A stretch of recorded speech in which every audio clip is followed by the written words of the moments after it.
This is Blowing Up the Mario 4 Taco Squad. Yeah, sort of ghetto punk band out of DC.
I wasn't speaking very loud. I was trying not to speak over it. That was Fort Knox 5 blowing up the barrio. Link is over there. Somewhere down there, maybe in the chat. So what's up? It was a freaking awesome day of sales yesterday. Let's see. First of all, I got these new mailers. I forget who suggested these. The Juno Plus. It's not Juno Plus. It's something else. But we're using those for the first time today.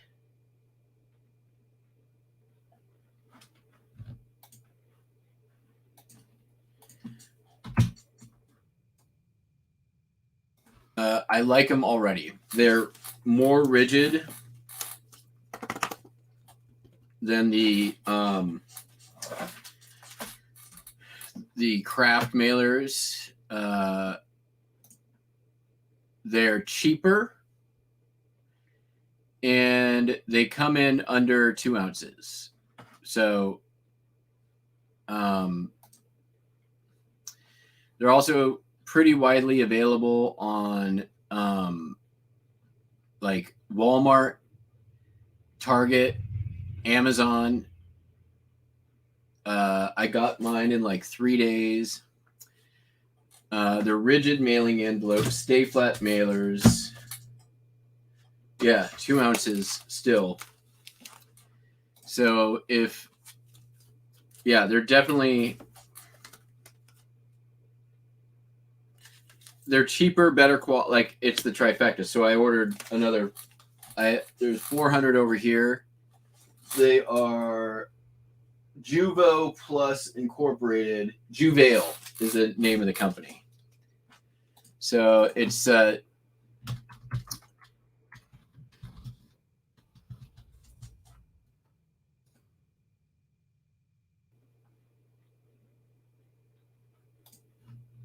mean, they're available on Target cheaper than eBay.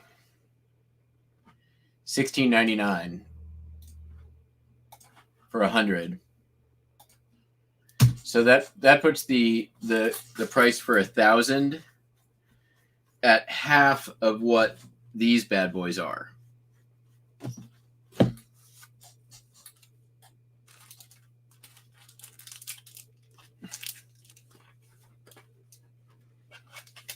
Postcard shipping is fixed. It was fixed as of more than a day ago. Let's see here. 1.6 ounces. So we're still plenty fine on weight.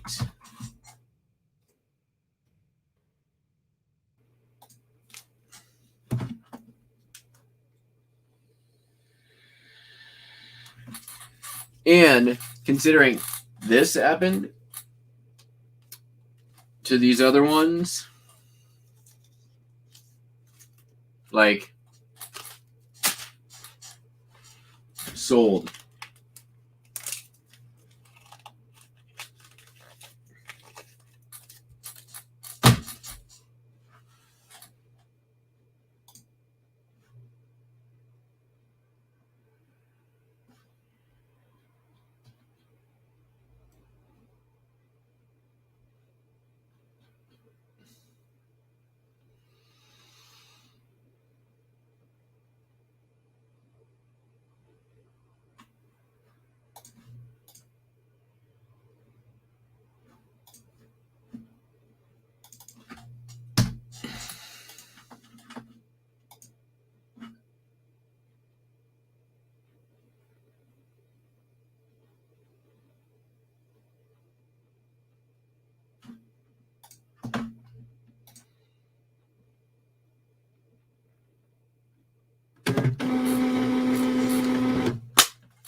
So yeah, that's new. So we had like I said, a bang up day yesterday. Over $1,000 in sales. Sold a typewriter, the one right here. It's an Adler 20. So paid $12 at auction less than a week ago. Listed less than a week ago, I should say. I bought it about 2 weeks ago. Sold for $500 plus shipping. So that was about half of yesterday's sales. But then I had also one person come in and buy this morning, 1, 2, 3, 4, 5, 6 belt buckles for $130. And yesterday I had somebody come in and buy 6 records for $105. So ended up being a very good day. For a Thursday, like, especially after like last weekend, turd sandwich weekend. Oh, I just put it in the wrong mailer. Whatever.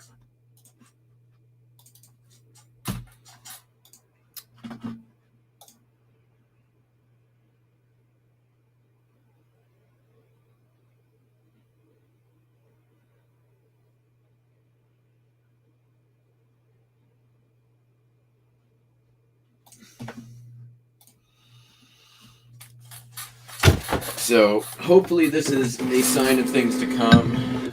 I'm going to be doing some pretty heavy listing this weekend. My friend who's in town is going to hang out with her brother for the weekend, so I'm going to be doing some work, getting some work done. Still been doing some listing. The Caring Transitions postcard lot is about to go over. It's over $1,000 in sales. It's I have to go and do a true tally, but and around like 1,100 listed or 11,000 listed. So that was an amazing pickup. And I'm still not done. I've still got 500, maybe 300 postcards to go out of that lot. That's hoping to have the vast majority of that done this weekend.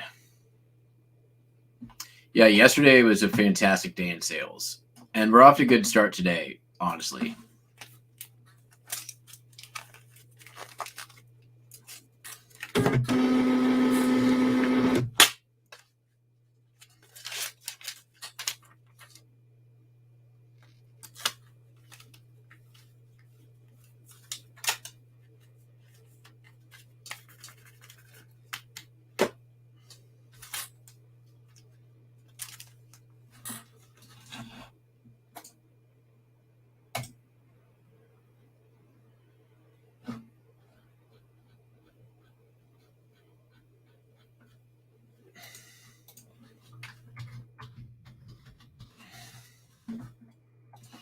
I did not make it to my what sold video, so that will come out today.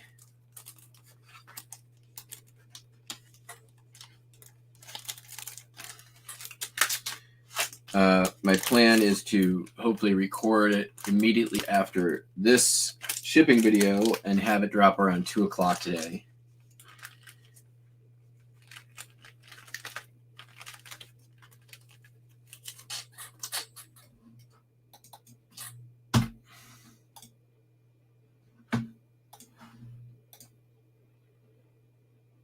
See you, Lewis. Thanks for stopping in. Good luck thrifting.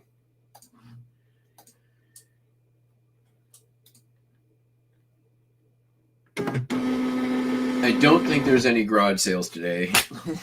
Looking at the weather, not here. Maybe an estate sale. All right, I don't like how this closed. I think I'm going to redo it.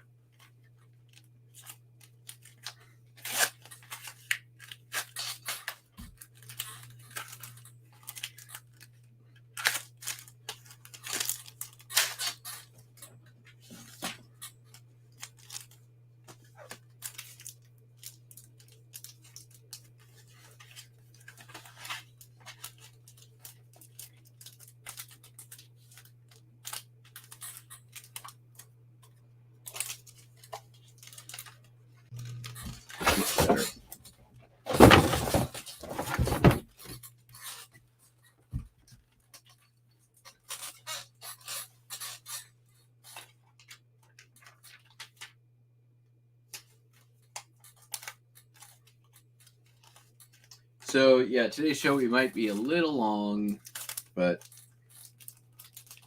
whatever. It is what it is. Sometimes it's long, sometimes it's short. We might be splitting them up here sooner than later between doing some at night, some in the daytime.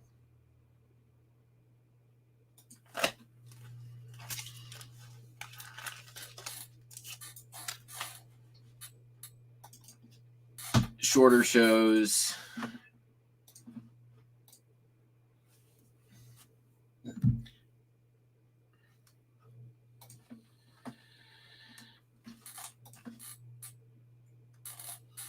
I think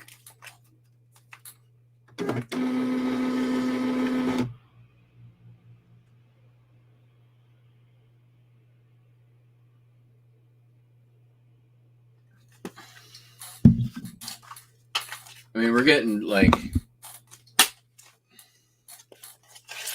really close to 1,000, which I honestly I didn't think would happen this year, but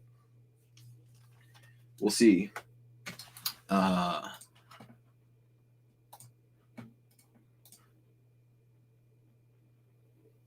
17 away.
Yeah, getting pretty close. That's nutty.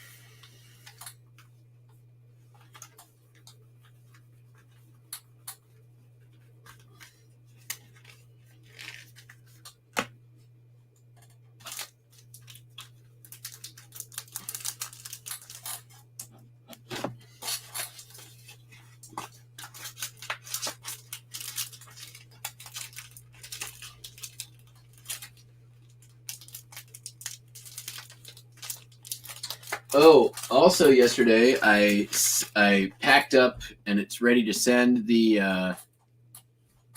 Wii Sports. I sent it off to Wata for grading, and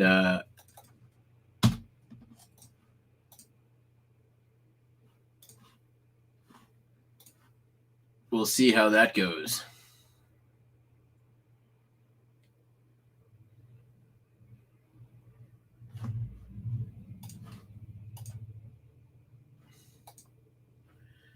I don't think I've ever sent anything off to be graded before.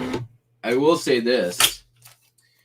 Their process for grading video games is a million times easier and more intuitive than the other video game grading service.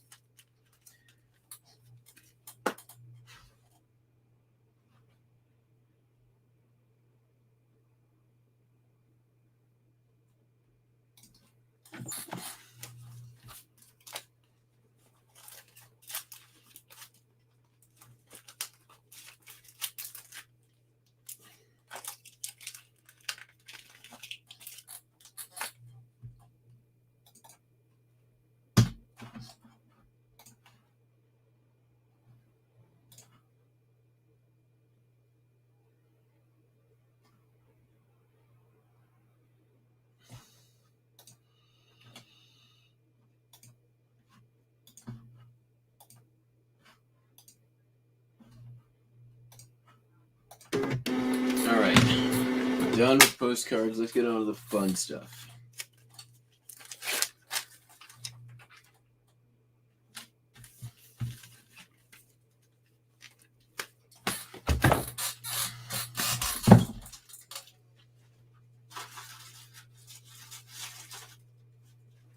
Not that postcards aren't fun.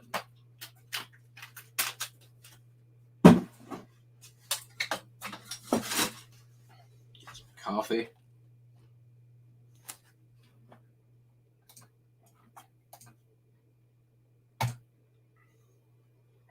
All right.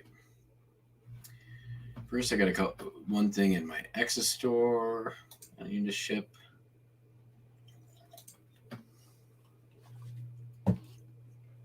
Didn't make it out into the garage to find the other screen printing kit. No idea where that is right now.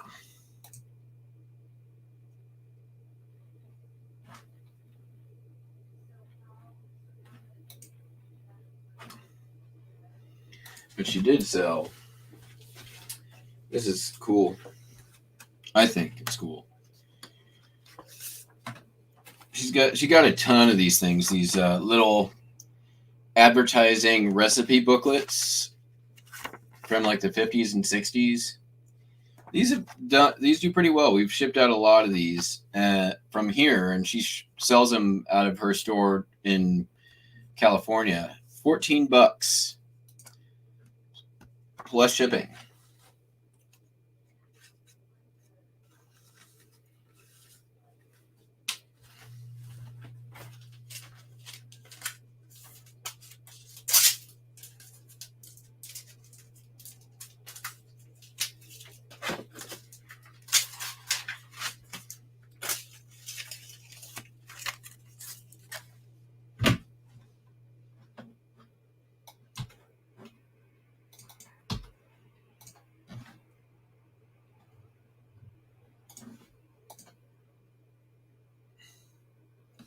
Yeah, cookbooks do well. All those like little advertising pamphlets were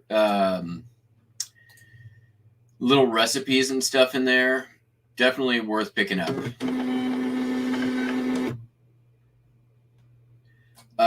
Also, for those if you don't know,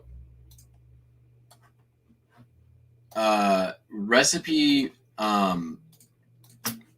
little like recipe boxes, especially if it's got like handwritten recipes in there. Those can go for some crazy money because people, one, they'll use those recipes for inspiration, but there's also people who want to preserve those. There's people who collect recipes. Like, all you have to do is know that recipe boxes exist to know that people collect recipes. Right? Why do they make recipe boxes if people aren't collecting recipes?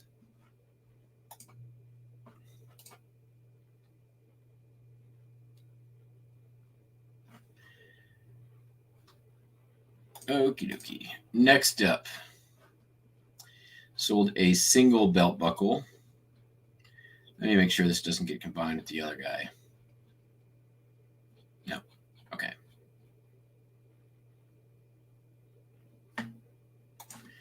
a Denver oil refinery. 1990 to 1993 safety award. It's a Koza, Texas Pearland brass belt buckle.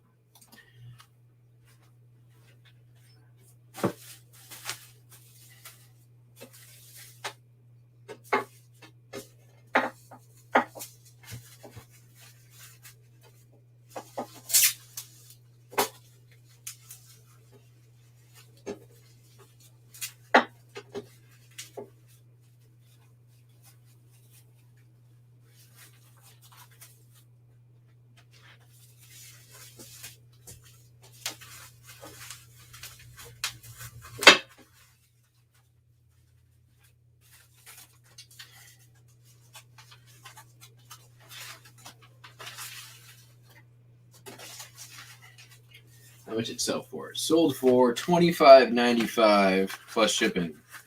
Can you believe it?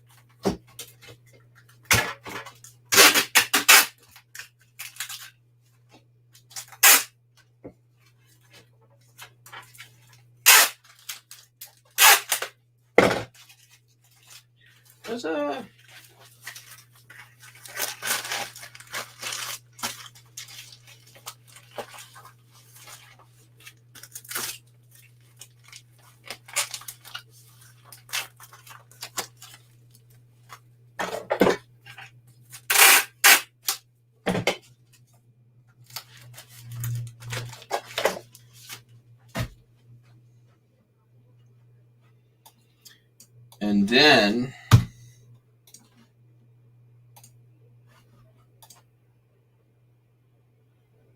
find them and invite. Yes. Oh. I just wasn't paying attention, Mark. Can you hear me okay? I can hear you just fine. How are you? I'm doing good. You're doing it? I had to test my new internet on somebody, and I said, hey, I'll use Matt. You look crystal clear. It's a good You look clearer than I do on my own screen. Yeah, I got a new webcam. I ended up putting this right here. All my internet stuff. Better. It's a nice microphone. Yeah, I got a microphone for like chatting here, and then I got one for the videos there. So it looks great. And there's the bird of Donson. Nice. Yeah, that looks good. How have your sales been, and how is your recovery from the great apocalypse of item specifics? You know, actually, the first day it rolled out, I sold like 35 cards. And then the second day was like 25, 30 cards. And then this morning I had like 5. But you know what it's helping? The envelope problem. Yeah. So, dude, okay. So these things, they are Juvale, Juvale. They're more rigid than the craft ones. I don't know if you were here for that. Yeah. Half the price. Yeah, I got the same company, that Juvale or something like that. Juvale, yeah. Is that the one you've been using? I picked up the bigger ones because those prints I got for the naval boat. I figured I bought them for those, but if I need them, because the only ones I got left is that stack down here. But they're the same size. I mean, it's the exact same for craft. Oh, cool. But they're rigid. I mean, I don't know if you saw yesterday. This is what happened to my. Yeah, I've seen that. Yeah. I don't know. I'm going to use them. The only trepidation I have is when I was using the bigger ones, which are similar, like for the 8 ones. But I could still get it under 3 ounces, and it was still going. But like 1 out of 500 came back as like insufficient postage because it was rigid. So I don't know. We'll see. I'm amazed those big, heavy ones from eBay actually make it through. Yeah, I mean, they're this is the same rigidity, I think. Yeah. So we'll see. But I've been using the eBay ones and these for the covers and the bigger boat cards. Usually I don't do Continentals, but with the boats they do sell. Nice. Yeah, I have like my cream of the crop of Continentals that I will eventually get around to listing, along with my giant box of International. Yeah, International. They take so long to list them. I got to put them in Google Translate, and I'll sort through those, and I just got a stack of them. I just put them. I'm just too lazy to. Yeah, I just need to. What I need to do is do the same thing I've done with my U.S. cards, which is just get them organized by like at least by continent, right? Like, yeah.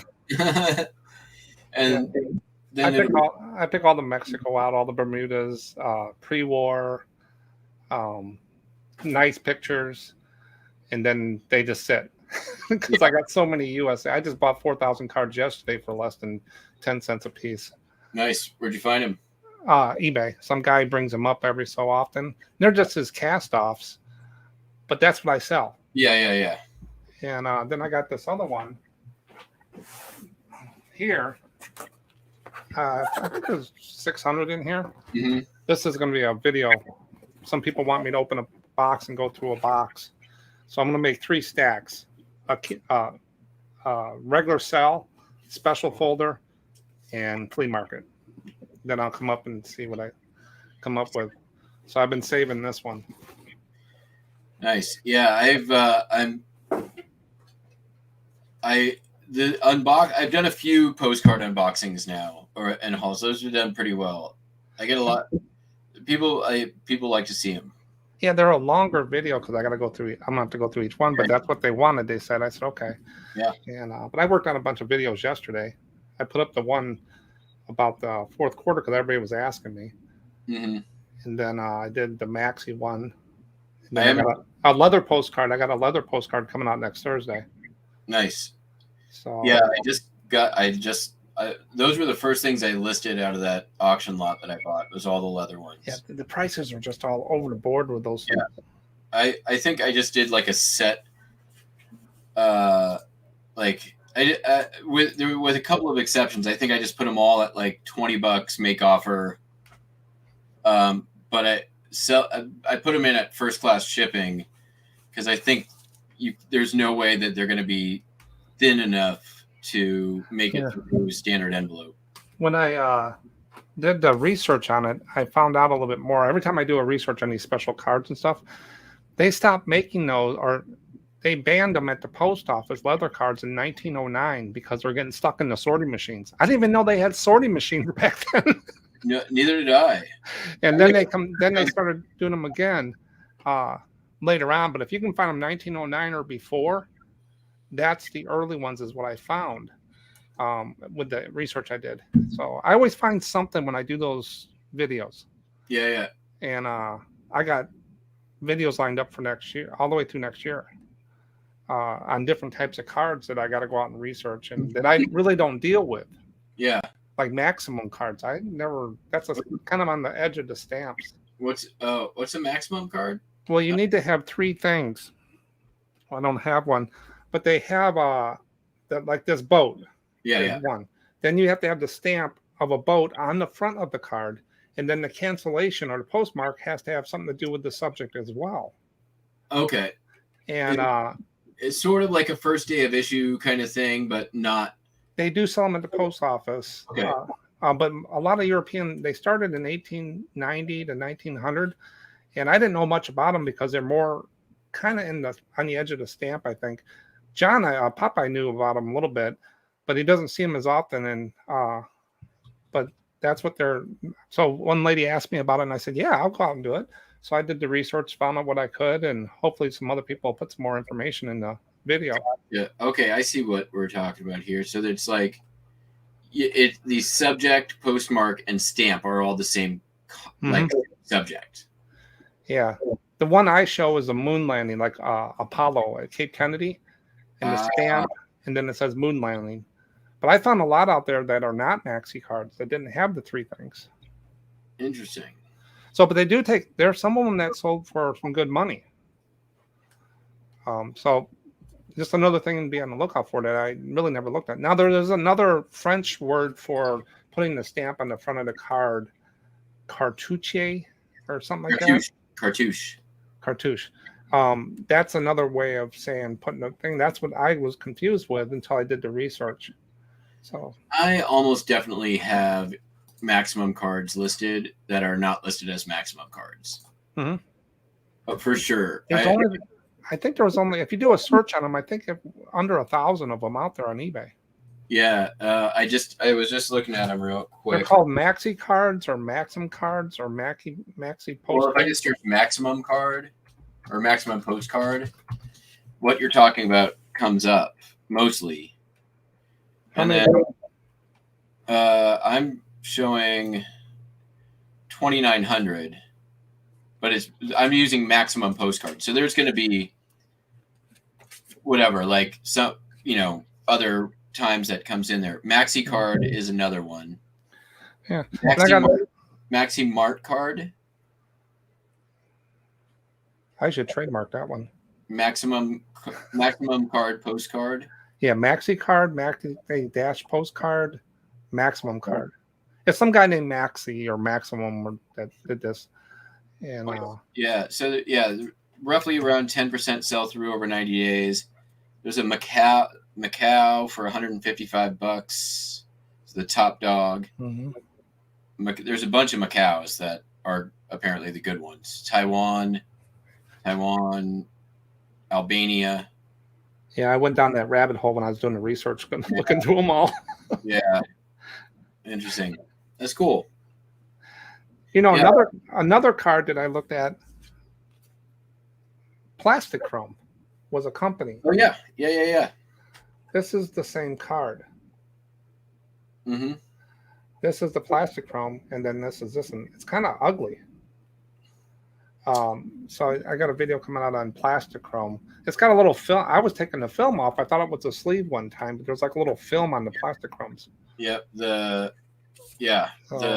It's like a weird veneer. You were taking the plastic off? Yeah, I thought it was a sleeve or something, and it started peeling off. And when you start peeling something, you got to take it all off. Yeah. That's one. That company went out of business. That's a newer. See, for some reason I thought Plastic Chrome was Curtite for a minute. Maybe a mistake. I think there's a correlation between the two, but they were color something. But they went. They trademarked Plastic Chrome. Method of doing it. Chrome cards, and they're out of business as of 2007. And Mike Roberts too. There was some Plastic Chrome, I thought. Yeah, I don't know if they bring any more money. I was going to ask Popeye if they. I see them a little higher in the $7 range, $8 than the normal Chromes, but I did what I could for the video on there, and hopefully someone will come out and educate me and the people watching. That's what I'm hoping, that someone comes in and says, no, that's what this is. I know that I list them, but I don't usually list them as I don't usually search for them as Plastic Chrome, and I don't usually list them as Plastic Chrome unless I happen to have enough space at the end of my titles. I think I stuck it in a few of mine because I said, well, this was cool. And they're still there. I mean, it's the same thing as if I've got room, I'll squeeze in the publisher, or some of my cards might end up having Mike Roberts or Kodachrome ones. I always try to put in like that. Yeah. Because that's crossover. Yeah, there's a lot of crossover and stuff. Yeah. Gray areas. But I'm learning every day with that. Your videos, everybody's videos. It's been doing the videos has been a learning experience. I because of that, I start seeing patterns, and I'm like, noticing that, hey, I can put up, a $2 courthouse and it sells pretty consistently. Like stuff I wouldn't have normally necessarily listed. I start seeing in my videos all the time. Yeah. And they, I'm amazed at what sells. I sold rocks, bushes, frying pans, lobster.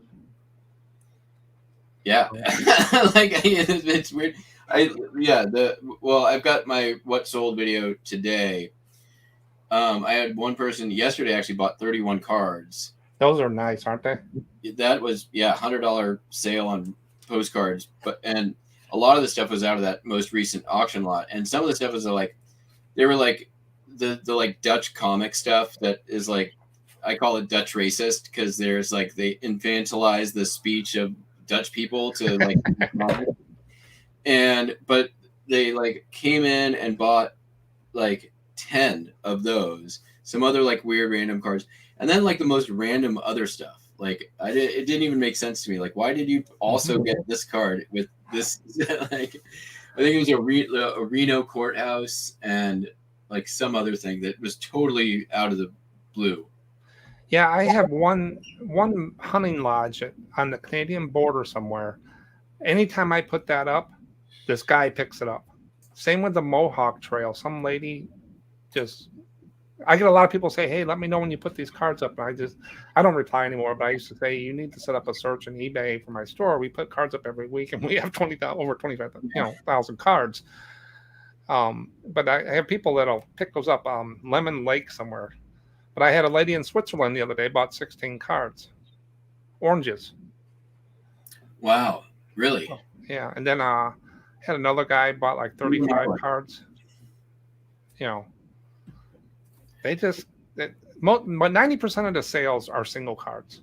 Yeah, same here. Well, and I don't know, the 2s and 3s are starting to grow a little bit, but they like nobody ever orders them together. Like they always like order one and then like 20 minutes later they'll get another one. They never ask me to combine shipping. I do sometimes. Like it doesn't. I pretty well catch them, but if I don't, then I get separate envelopes. But I think it's just people searching that in your store. They're just buying it. I know when I buy postcards, I'll just find them, put it in my cart, and then I pay for it, and just then it combines it. But these people, I don't think are not that fluent in eBay. I think that's definitely part of it. Etsy is the same way, and they don't have eBay standard envelopes, so that's all a stamp basically. Yeah, I'm going to this weekend. I'm going to give List Perfectly a try and take basically all of my first class postcards and put it like it's 20 cents for 4 months, right? Like I need a couple of cards to sell to make that worthwhile for me. Yeah, it adds up pretty fast. Oh yeah, I mean, 1,000 cards is like $200. Yeah, I have 4,000 up there now. Back up to 4,000. I didn't list for a while on there. I'm just here and there, and it still did well. I mean, it pays the bills. Now I'm in the negative this month because I have a whole stack here. I do 10 a day. I do like 40 eBay and 10 here minimum. And these are all single boat cards I pulled out when I put on Etsy. I threw one in the Etsy thing. And you could probably get a little bit more on Etsy. I don't. I just leave it the same, make it easier. Yeah. And does Etsy have a make offer option? They have some different things on there where you can do if a person puts something in a cart and it turns stale, it'll send them a coupon. Got it. If they watch it or something on there, they don't have the make offer. You can do a sale. I don't do that much on there with that. Then also if it sells off-site ad and they clicked on it, then there's an extra cost on final value fees. Their shipping is a little difficult. It's okay, but you just got to watch it. The first time I did it, I actually gave a guy in Germany, I paid him $5 to buy something. I said, oops. Do they have their own shipping within Etsy, or yes, is there? Yes. Does it agree to pirate ship also, or? Oh, you can put pirate ship. All you can do is put a tracking number and then mark it complete. Yeah. I think I don't think I'm going to start with postcards on Etsy. I think I'm going to start with some of my more vintagey stuff. Yeah, that stuff I think could do well. I did have a toy store and some. I put smalls for Mhm. about a year, and I finally took all that down. And I used to sell beer taps, and I made the oak stands for them and stuff. That's the only thing I got left up there. I looked about 3 weeks ago. I went on vacation to Florida in June, and that I left the toy store with a couple things in there on Etsy after I cleared it out. And I went to vacation in June. I forgot to turn that one back on. I looked at it and I said, I haven't sold anything in a while. Well, no kidding. It was on vacation since June. So I turned it on for the holidays because I have about 40 of those things left, those stands that I made. Yeah, And those usually go during holidays. I figure like if anything, now is the time to try multiple platforms going into Q4. So yeah, just watch the sinking because like HIP, that's just right there. yeah. Even though I was able to bring up and sync my token again, I sold a card on HIP and it wasn't taken down on eBay. Yeah, I haven't had that problem because I haven't sold a HIP postcard in What have over 2 weeks. I've got 7 in there this month. Last month I sold 40, then 20, 38, 27, 30, 46. My highest month this year was 92. Yeah. I've never come even close. I've sold stuff, but it's like it's completely dried up. Like I had a real big order one. I think that a guy bought a bunch of stuff on there. I did have an offer this morning, but it was lowball, so I didn't take it. Yeah, now the profit percent for HIP is better because the just PayPal fees and a little transaction. You're running 60-65% base profit on that. HIP. I wish I would do more on there. Etsy is a little bit. It can be a little bit more than eBay. Depends. If you don't use all your 20 centers because they don't have a store charge, you just pay the 20 cents. Yeah. And then eBay is the. So 80% is eBay, 15% Etsy, 5% HIP is my sale breakdown. But Etsy was creeping up for a while, but then it kind of went down a little bit. But it does that. We'll see during the holidays, right? Like, I'm just interested to try it out. Like, I'll probably throw $100 in listing fees at it. Mm-hmm. See what happens in the next 4 months. If I'm sure it'll probably pay for itself, and then that's worthwhile to me. Like, yeah, and it's easy. Like, if all I have to do is pull it off of eBay, if it sells, that's fine. And yeah, Etsy is like HIP of the vintage stuff. They do. I've heard they give preferential treatment to longer term sellers. Mm-hmm. But that's just hearsay for all that stuff.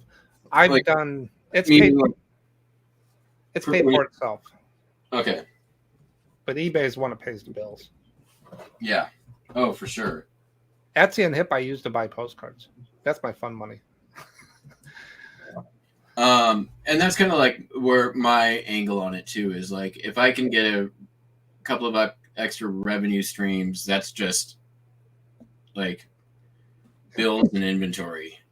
Mm-hmm. Like my flea market, I go out there and I'll make $500. That goes in the sock and for winter, Oh, you're in Michigan, right? No, I'm 55 miles straight south of Chicago. Right. Illinois. I can't. Not Ohio. Not. Yeah. Way off. There was an estate sale with some like wicked postcards. But for some reason I thought you were Michigan and you're not in Michigan, so it doesn't matter. Yeah. I was just looking on estatesales.net and I saw some pretty cool. If anyone's in Michigan, go on your estatesales.net and there's some good postcard lots out there, but they don't. I got a call the other day. A guy had 100 postcards and he was sending me pictures and stuff. And I said, well, okay, well, how much you want for them? He says, $300. I said, yeah, I'm not the guy. He goes, what do you usually pay for them? I said, I give you $10 for them. 10 cents a card. And I said, I can buy 1,000 cards right now while I'm talking to you for $100 plus shipping. Well, these are special. I said, okay. But I can't touch those. I have to be a quarter and under pretty much. Yeah. I mean, they're special to you. Yeah. Why are they special to somebody else? I got all these boat cards run a penny. Yeah. I mean, And that's definitely a good way to go. I mean, I think probably my cost of goods lifetime on postcards, like ever, probably under $3,000. Mhm.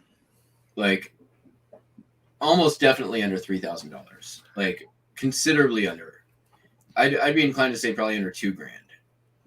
Yeah. So a lot of people, I get some haters out there to come in and say you're killing the market. I said, dude, I'm selling basically $4, $4.45. Go look at the guy that's selling it for $1.25 shipping on auctions. Then when you're done killing, taking him out, let me know and we'll work on something. Yeah. What is it? Dr. Stamps. That guy. I found a seller the other day has 129,000 postcards or listings, and I said, "Holy crap!" And that's a lot of work.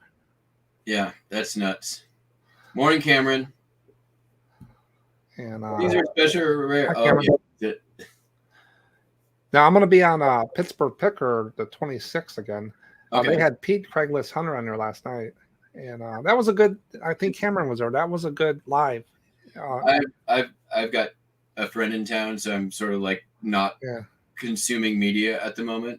It was producing it really, but the first time I really watched the Craigslist Hunter guy because I don't get into that much stuff, but I liked the way he was presenting himself and what he was saying. Very confident, and Adam always and Sarah do a good job. So he's awesome. Yeah. I need to keep going because I have it. Fine. But I enjoy Pete.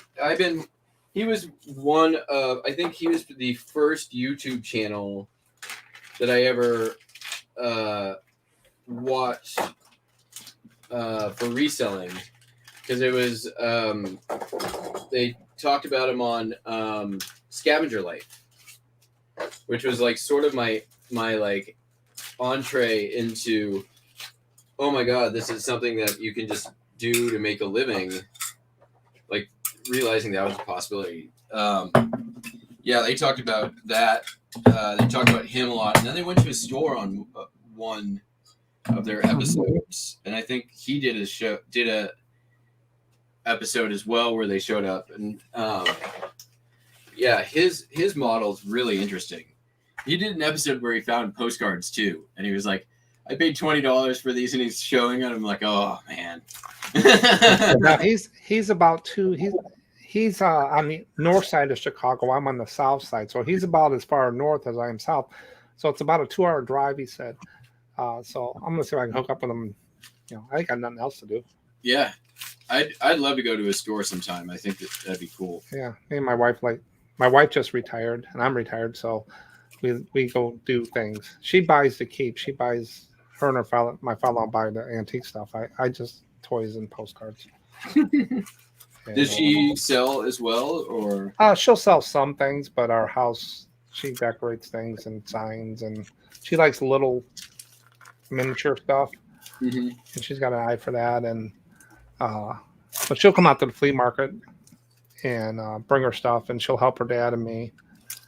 And but I only got a couple more times to go out there. I'm not going out this weekend. It's supposed to be like 40 degrees in the morning. Yeah, it's got to be the end of. Yeah, I don't mind going out and setting up because it's not hot and anything. The problem is the people won't come out.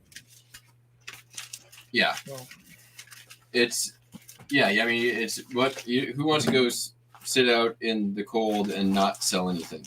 Yeah, and but I sell to a lot of resellers out there.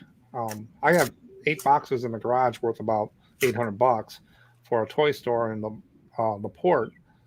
I don't know how many items in there, but he's getting them at a good wholesale price for me because I took my toy store down in May from 2,500 items down to 600. It was just becoming more of a full-time job. Yeah, so he buys. He's got the deep pockets. He bought a whole side of my flea market booth one time. He goes, I want all this. How much? And I looked at it and I said, $500. I didn't know him, and I said, I've been here before. I said, $500. He says, okay, box it up. So and then he bought all my dinosaurs in that one haul. I got thousands of dinosaurs, and we had them in tubs, and people were buying them. And then there's there was 500 left, and he comes over, and me and my wife just wanted to get rid of them. I mean, we were done. We made our money, and he goes, how much? I said $50 if you take them all. Went over and dumped them in the back of his truck.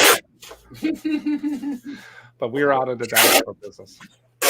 Yeah, I mean, you know, if you've got those, I mean, everybody wins in that scenario, right? If he knows that he can move them, and like that's a great deal for him. And if you're over it and want him out, like I made so much money on that toy haul that it was that, and that was a lot of work, but I enjoyed it. But it took 8 months to go through that. I had 3 storage units full. yeah. And then I had a Star Wars haul, and I'll still buy the bigger ones if they're.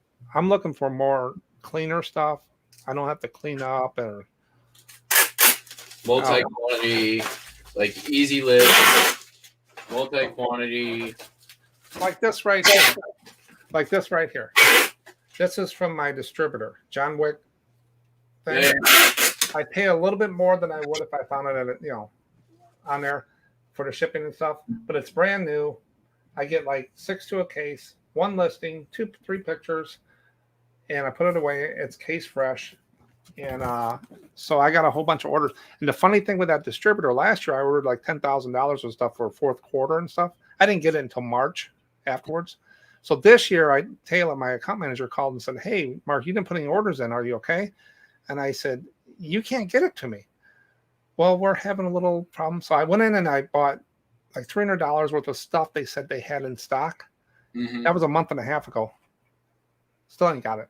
So this year I didn't buy anything from them. I'm sitting on $25,000 worth of stuff from the year that I took down from the toy store that I have up there of case stuff, new stuff that I'll just sell through this year. Hopefully I'll get my 600 items down to 300, and that's 1 rack, and is about where I'll be. Yeah, I mean, you've already spent your money for Q4, right?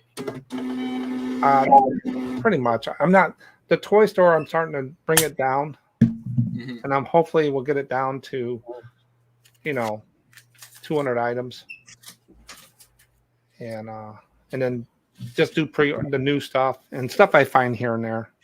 Yeah. But if someone walked in and said, "Hey, I got 1,000 action figures, new and card," yeah, you're not going to walk away from that if they're clean and stuff like that. But auctions, I got the auctioneers here call me and stuff, and they get a lot of stuff. Hey, you need to be here, and but the auctions here have been closed down. We're back at the mass again, so. Yeah, I miss live auctions so much. Yeah, I buy basically more to flea market more than anything throughout the year and fill up my trailer. Postcards, I can't touch them at local auctions. There's a paper guy that I'll just run them up and walk away. Yeah, I tried that a few times to see if they run him out of money. He's got too much money.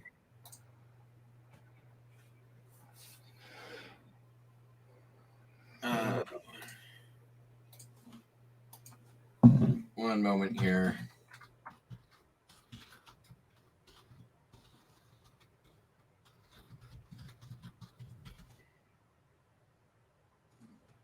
Are there people still in chat? I can't see it on the screen. Yes, yeah. Let's see what the comments say. There it is.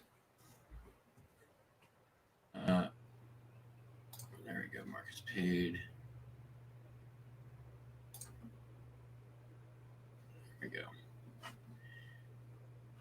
Somebody messaged me on Facebook Marketplace. I sold my old GoPro because I haven't used it in over a year. Yeah. And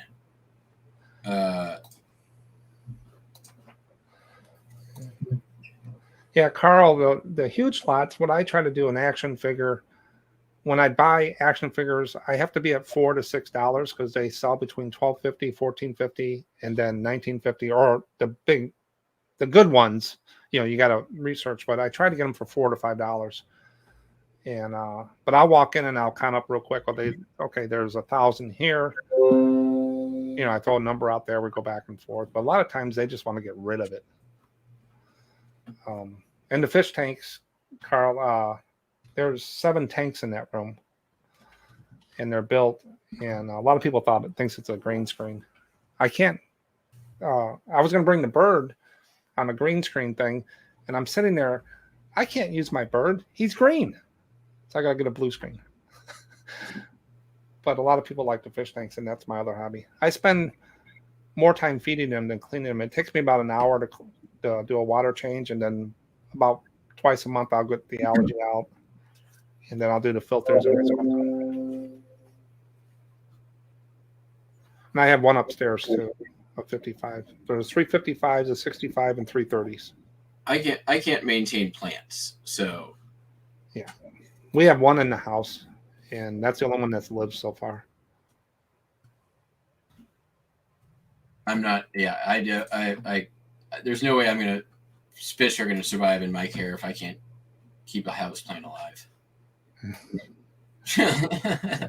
Yeah, when we did our basement, this was all cement here when we bought the house 7, 8 years ago. Mm-hmm. We lived in the other house for 23 years. My first house cost me $6,000 37 years ago. Oh. We rented that out when we bought our other house, and then it was a ranch house, and then we're only 3 miles from the house that we had, and we got this house. And then we sold the other house. We threw the money into to get the basement redone. We had a great contractor, and he had a guy working for him from Mexico that built furniture, and I paid him separately to build that fish tank whole deal. And then I had an electrician, which I know as well. Me and him I have 48 plugs back there, separate circuits. It's tile floor, all green drywall in there, and it's sloped to go to the sump pump. So, and I have Wi-Fi sensors for any water leaks. So, is it all like freshwater, saltwater, both, or just fresh? Okay. Yeah, the silver dollars, top tank, Mabuna cichlids in the middle tank, and then I got the fish. I have a little pond outside that came with the house. They had a little pond out there, so I got some goldfish in the bottom right, cold water fish, and then the ones on the bottom left over there, those were firemouth cichlids. There were 6 of them in there. Mm-hmm. 2 of them made it up.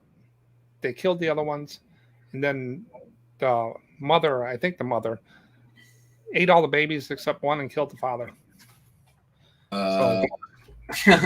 And then the middle tank is just some barbs. I got to get some other ones, and Elmer's in the top. He's a big white one. I call him Elmer because Elmer's glue is white. And his brother's upstairs. They couldn't get along, so I had to separate them.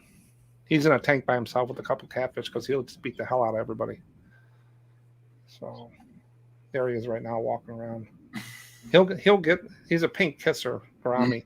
He can get up to about this size, maybe more. But I had fish when I was a kid, and like, they were like, pet store at the mall fish.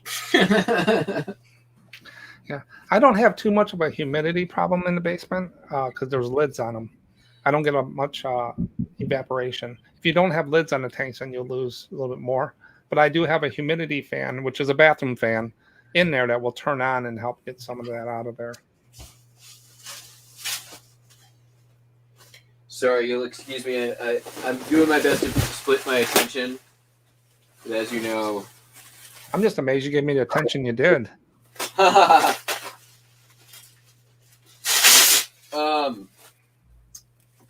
was something else I was going to ask you, and I can't remember what it was now.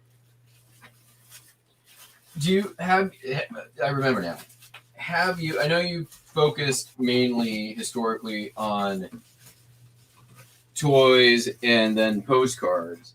Have you ever sold other things on eBay that don't fall into those 2 categories? Yeah. I mean, besides like the incidental, like I'm getting rid of this, I'll put it up on eBay. Yeah, whatever I would get in a big lot in the bottom of the box. Oh, I bought 800 CDs for $80 one time. Uh-huh. And during the winter, I ran out. I said, I'm going to get a rack. And I put 200 up on there. I sold the rack out about 3 times. And then I finally brought them to the flea market again and cleaned out. Charming tails. A guy had 250 Charming tails that filled the back of my truck up. I sold them for $1 a piece. I think I got about 30 left. Or I sold them for $12.50 a piece. I paid less than $1 a piece for them. So your preference on stuff like the miscellaneous stuff is just take it to the flea. Yeah, if it doesn't sell during fourth quarter this year, those tails, the rest will go out to the flea market, and I'll sell them to a reseller for 50 cents on a dollar. That makes sense. That's good. I don't keep.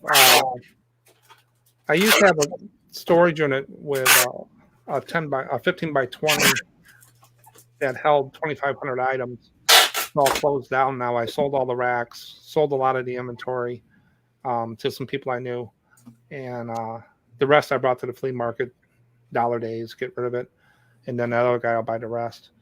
And I have a guy out there. He'll say, package up all your loose figures. I'll buy them at the end of the day. And he'll come over and I'll look at it and I'll say, okay, $200. He'll say 150. I'll say 175. It's gone.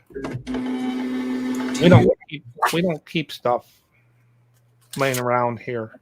Yeah. I have 2 racks over there, and that's about more than we want in the house. Do you so what when it comes to sourcing, you obviously have a distributor that you work with. Mm-hmm. Also, obviously you're sourcing postcards the same way I do, more or less, right? But it seems like you also have some connections of people that come to you for postcards as well. Yeah, there's some pickers out there that'll go to estate sales and buy them. They know what I'm looking for. They're friends of the family, so it's sometimes they just give them to me and I give them something. And when I'm at the flea market, people walk up with stuff. Mm-hmm. You know, I bought a trailer full of Star Wars figures one time. I just wanted, whenever you buy those Star Wars Power to Force, make sure it has vehicles. The vehicles is the money. The other ones, you know, and I put them up at my flea market and I said, you know, $5 each, 5 for 10 or 3 for 10.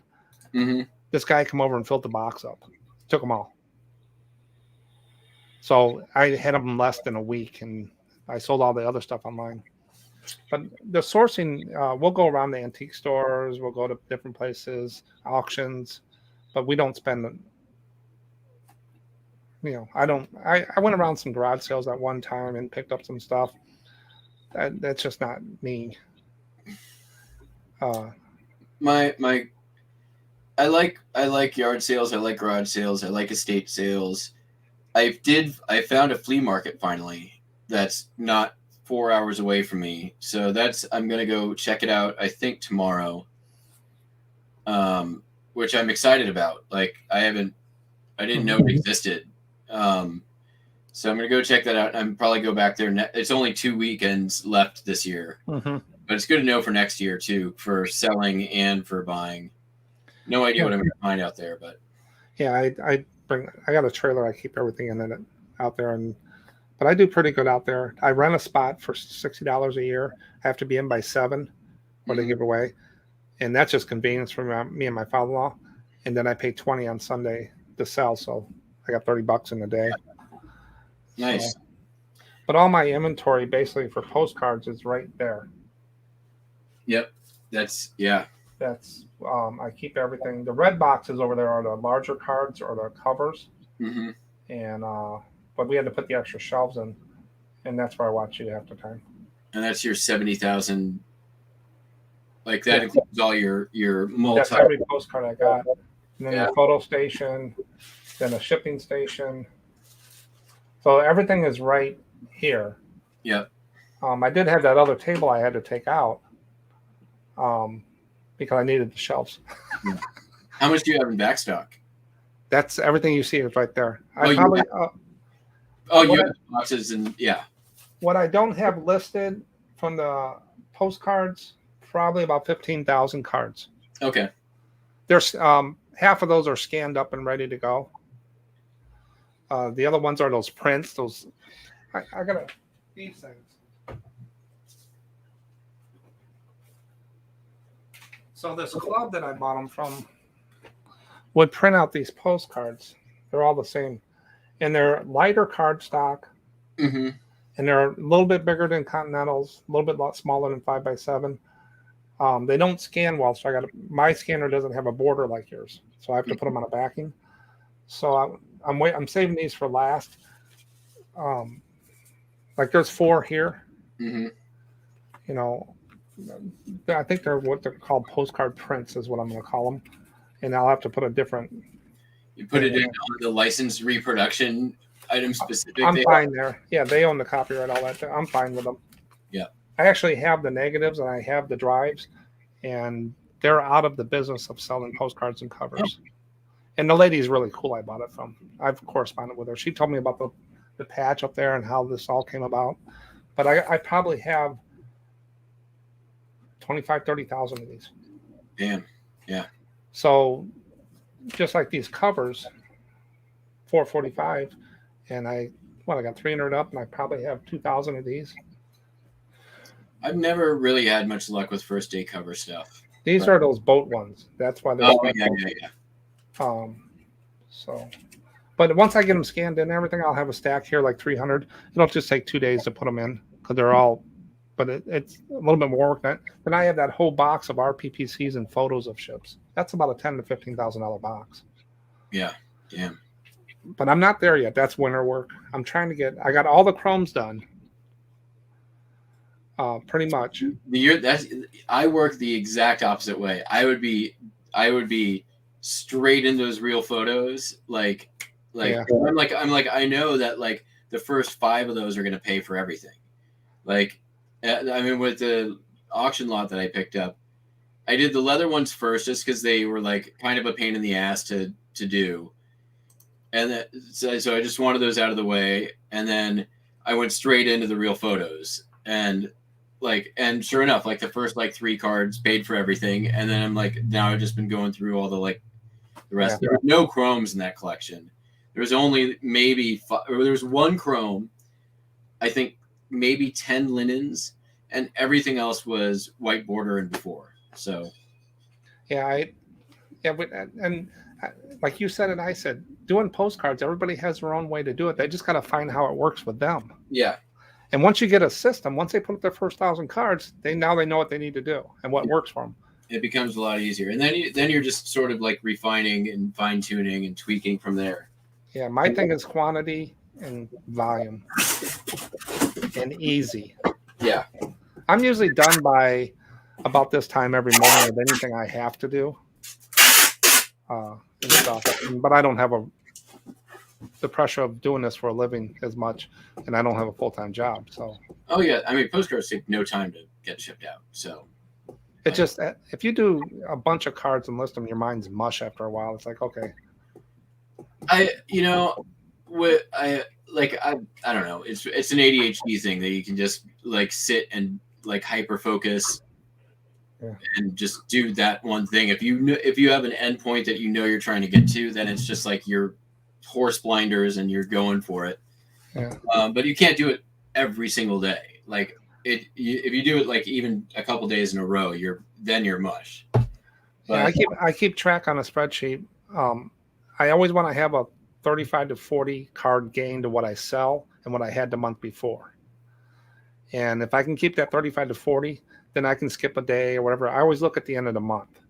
So if like this month, I'm running pretty good. I should have about 1,200 more cards than what I had last month. And the ones taken out for selling. If I keep up my pace I'm doing. Last month, I got lazy. So I had to catch up a little bit this month. And but then sometimes I'll get on a nice, put a stack in front of me and I'll just sit here, watch a movie. And then some days I do 2 cards and then I don't want to do that today. So, and I look around and there's no boss. It's just me. So, yeah, that's the other good part, right? Like, yeah. But I don't like piles. That's my ADHD is organization and process. It's just ingrained in me. And there's other things people do that I don't even look at.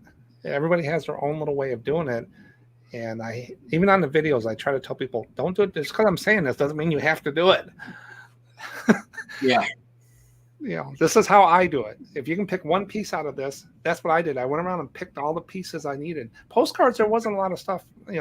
I seen some of Popeye's, but I wasn't really looking to sell postcards then. I was doing toys. I was doing postcards on the side, but I wasn't. And but there wasn't a lot out there to say how did people do this. No, not at all. And I mean, there was it was weird. Like right when I was ready to start going gung ho with postcards. Like I had plenty stocked. Like I had just picked up the album in California that was just amazing stuff, and like I had the collection of like the real photo courthouses, and just I had like a good 3,000 of like really like I knew it was really solid content. I'm ready to start listing. I'm like, I should go check out Popeye's channel and kind of get freshened up on education, and it was gone. Like, and I was like, what happened? And I think I messaged him through eBay or through Hip, and like, you know, the wound was still fresh, and he's like, who's this guy? And what, you know, I get a lot of people say, I got a lot of postcards. What do you think they're worth? And I say, you know, I'm going to do the same thing that you're going to do. I'm going to go out and look at eBay, look at different sites and stuff like that. And I'm going to look at the average, you know, and then they'll throw an RPPC. I said, I'm going to do the same thing. Go out to eBay, look at solds, look at worth point or whatever it is that you can look at and see what's sold out there. I said, I can't tell you what it is. I said, if you have 1,000 cards, I can tell you, I'll give you $100 for it. Yeah. I mean, that's the other thing is like, you know, part of the value of the thing is the work that you put into it. Right. Yeah. Like, and no small part, like that's a big part of it. Like you are taking it from one marketplace, adding work and putting it in a different one there is value in that. There's other ways that you're adding value as well, but like that's one thing. If you're not going to put the work in, your things are less valuable. Yeah. Plus, some people will sell this card for $40 because that person hasn't been on eBay in 6 months. And he went on there and he got this stuck there. Oh, I want that card, and he buys it. Impulse buy. Yeah. But then the other 30 that sold for $3. So they only want to see what they want to see. So absolutely. And it's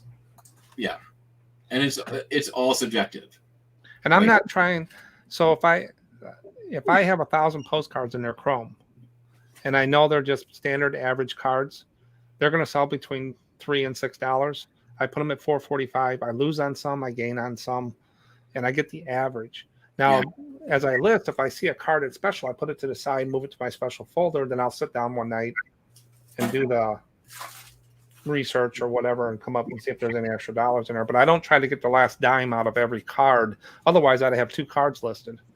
Now, like John, he'll go through and list the cards, but John can probably go through the stack here and tell you about every one of the cards with his experience. Yeah. I mean, I think I'm sort of like the middle point between you two guys in a lot of ways. Like, I for a while, I think I was way more towards his side, but then standard envelope really sort of like, I kind of feel like I have 2 classes of cards anymore, and it's like the ones that I'm milking and then the ones that I'm moving, right? Like these pay the bills. Yeah. Oh yeah. So yeah, I mean, somebody came in and bought a bunch of 78s for me. I'm just making sure I got the right ones here. Mm-hmm. All right, well, I'm going to go ahead and let you go so you can finish your packing up. Awesome. Thank you so much for stopping in. Hey, so I was thinking, okay, so we talked about the thing with you and me and Popeye. Are you ready for that? No, not at all. But what I was going to do, what I was thinking is I'm about to hit 1,000. When I do that, I'm going to do a 24-hour live stream, but I maybe kick it off. I haven't set a date for that yet because I haven't. But once it does happen, kick it off with you and him and do like a postcard roundtable sort of thing. Sure. Cool. Yeah. We'll be. So I'm thinking it'll probably be in November sometime. Yeah.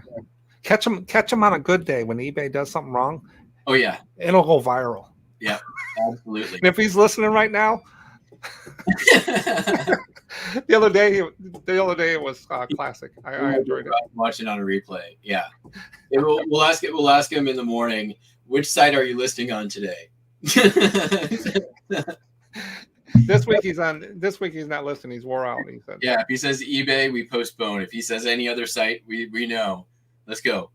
Yeah. But all right, I'll let you go so you can finish your stuff up. All right. Thank you so much, Mark. All right, everybody watching. See you guys later. I gotta hang this thing up. Okay. Bye. Bye. All right, folks. I will be right back. I need to grab a box real quick.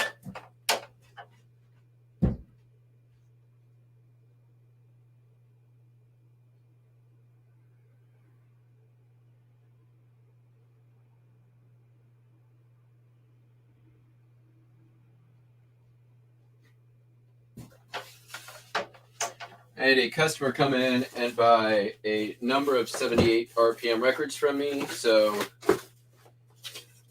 I bought a collection that has these, came in a lot of these. These are the original shipping boxes for 78 RPM records.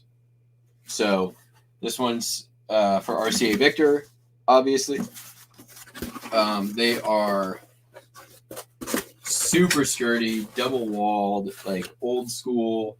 Like this is 100-year-old cardboard, and it's like solid as a rock.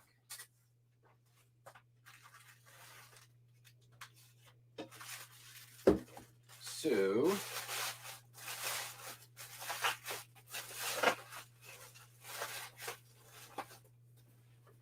when somebody comes in and spends a bunch of money on 78s with me, I like to give them a little something extra.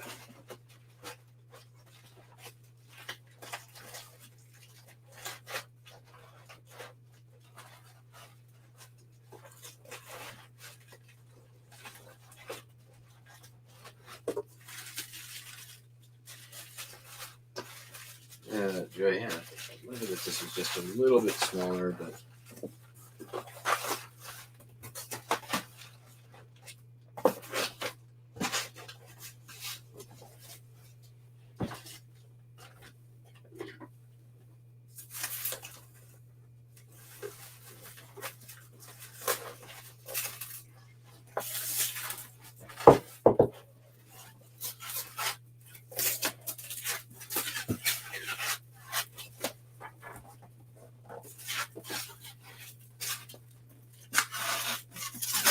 So, forgot, I didn't say, hey, Flippin' Sports Guy, hey, Ainsley, thanks for coming in. I wasn't ignoring you, I swear.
And one more.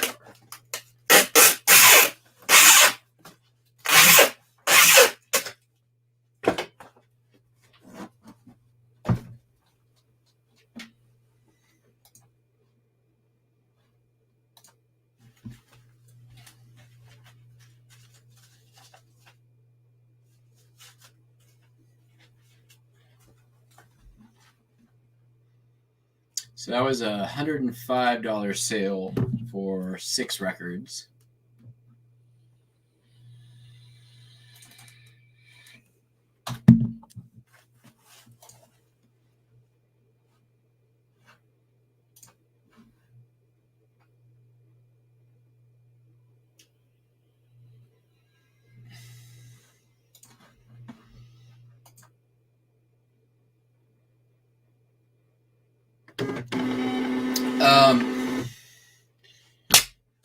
Ainsley, yes, we've been not like a regular show. We were planning sort of a one-off thing.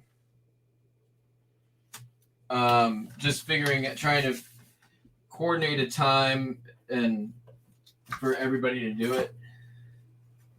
But yes. Hold tight 1 second. I'll be right back. I gotta pee.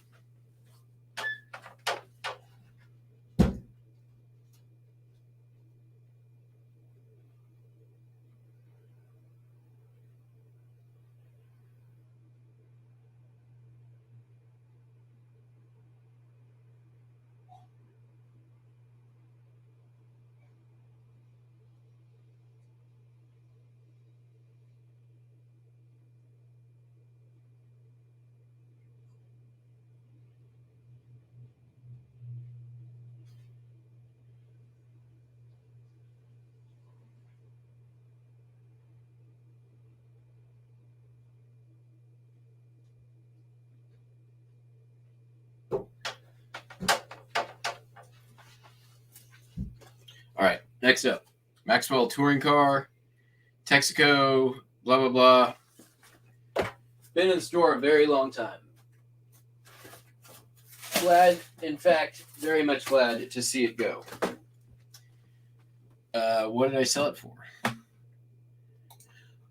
So yeah, Ainsley, it'll probably happen when what I was proposing is once I get the 1,000 subscriber 24-hour stream scheduled, we'll kick it off with that.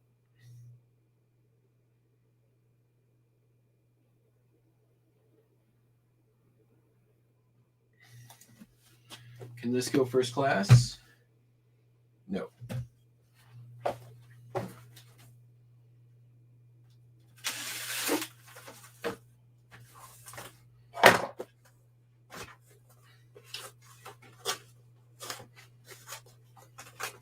But I agree. It would be fun.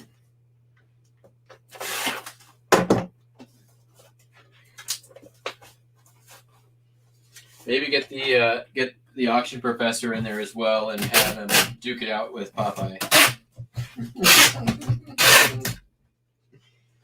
Not really.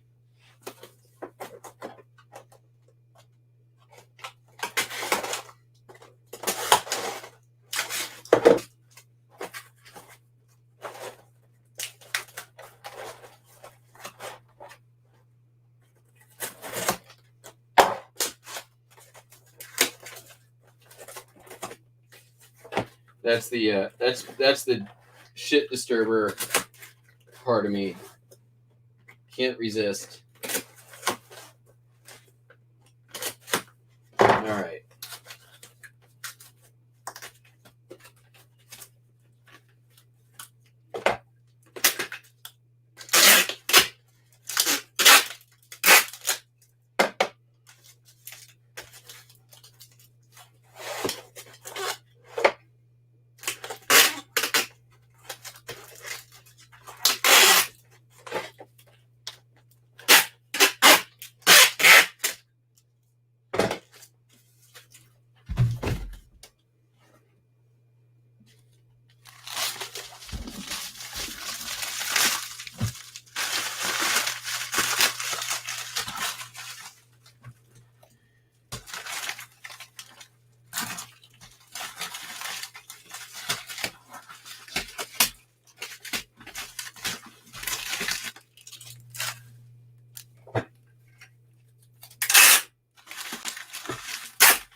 What did this thing sell for? All in for $15. And honestly, like, I'd be fine to get rid of this thing if I was breaking even. It's gone.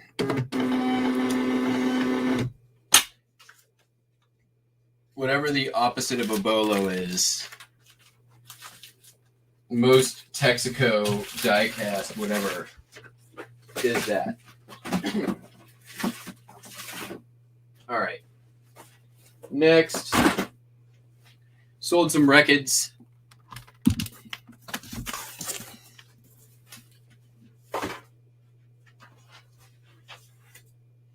Perry Como sings Merry Christmas music. Woo.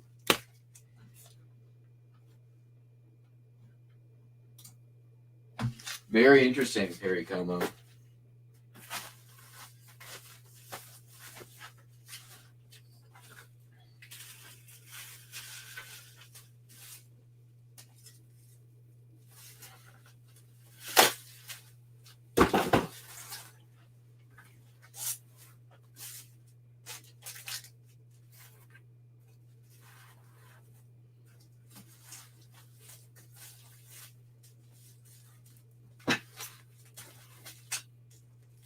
Normally I do the cross. I don't think I'm doing that today.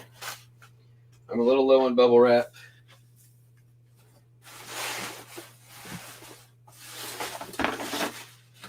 We're going to need this for sure.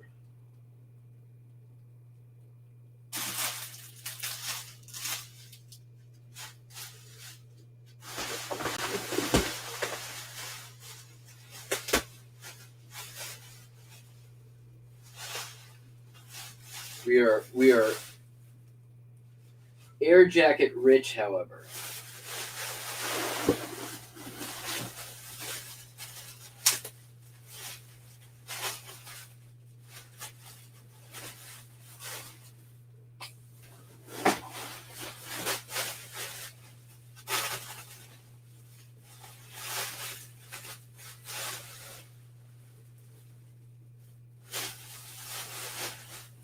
It'll be fine.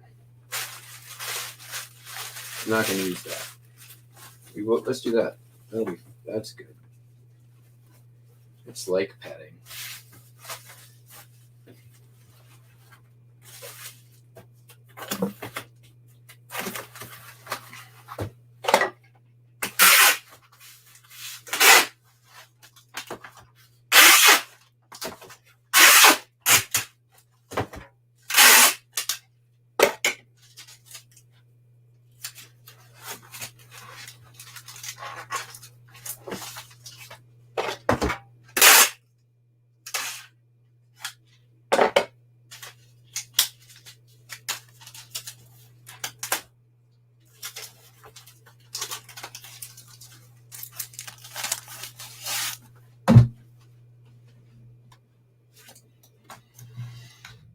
All right, you guys want to do the beast of the typewriter? That's going to be fun. I don't think I'm ready yet.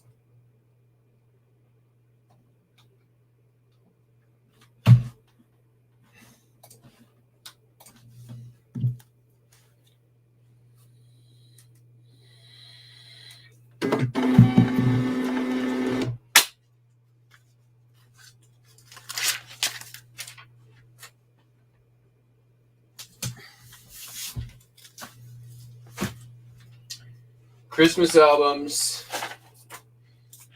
It's my time to cash in, y'all. So Perry Como sold for $14.95 plus shipping. And this here, Happy Holidays album 6 from True Value Hardware sold for $7.95 plus shipping.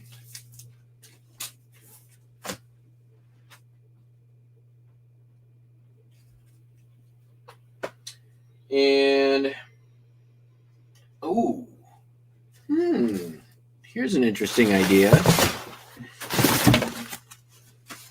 I've got this corrugated padding. We'll just do this. This is This is good, right? I like this. Actually, why don't we just fold it over?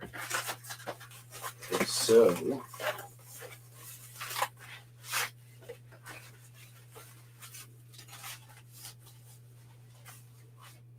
It's actually kind of, it's really about the same as bubble wrap.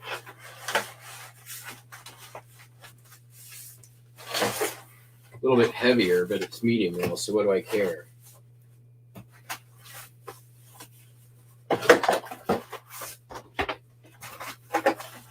Both recycled and reused. I like it. For an $8 record, y'all didn't tell me I forgot to put the tape in.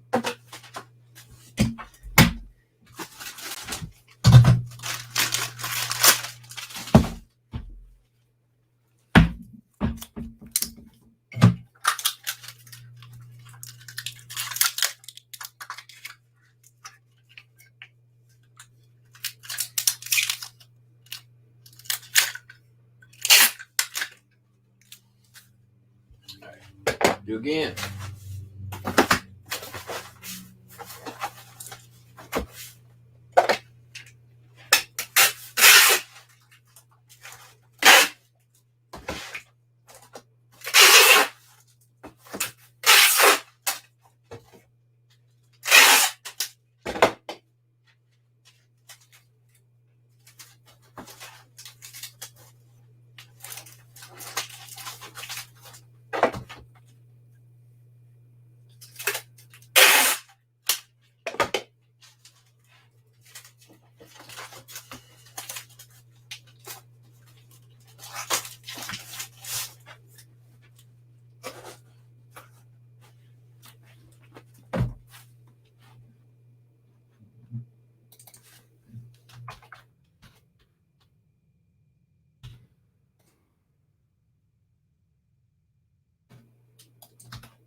Hey, Popeye, what's up?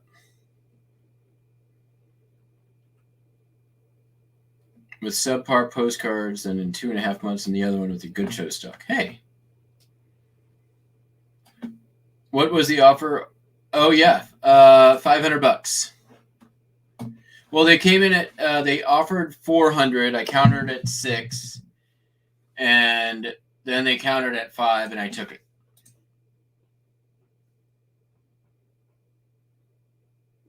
Which I could have held out for more money, probably longer term, but I'm super happy with that. So it's for $12 investment. Like, the reason why it's not in the basement is because it's heavy as hell, and I didn't want to take it downstairs, and I wanted it to sell fast. So I wasn't gonna like. $500 is great money. I'm not gonna lose a $500 sale and try to hold out for who knows how long for extra $100. All right, sold a. I'm gonna put this up on the screen and then so you can see. Share, window, share. Say. Barrick Kentucky oil stock certificate. Pretty neat. 1912, I think is the date on there. Capital Stock, Barrick Oil Company. I picked this up from my guy. It's signed by Emmanuel Barrick, which is pretty neat. Whoever that guy is. It's not great condition, but it's good. Or decent, anyways. Let's see here. Gotta make sure I got the right one. Oh, they're taking the one with the rusty thing. All right.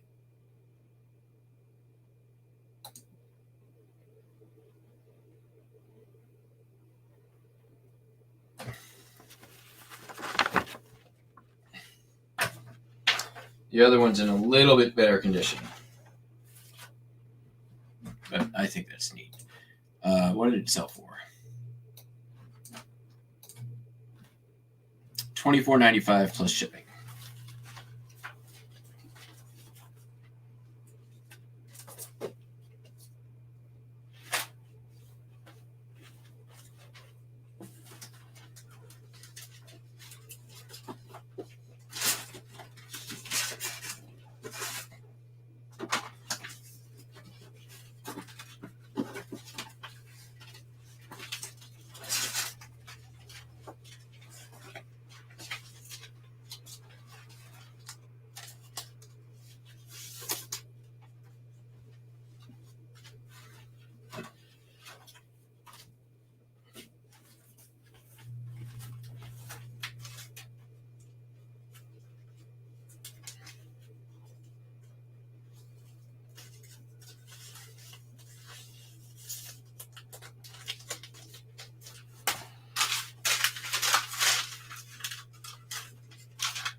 Use this. This is good. Good cardboard. Also, damn good fizzy water.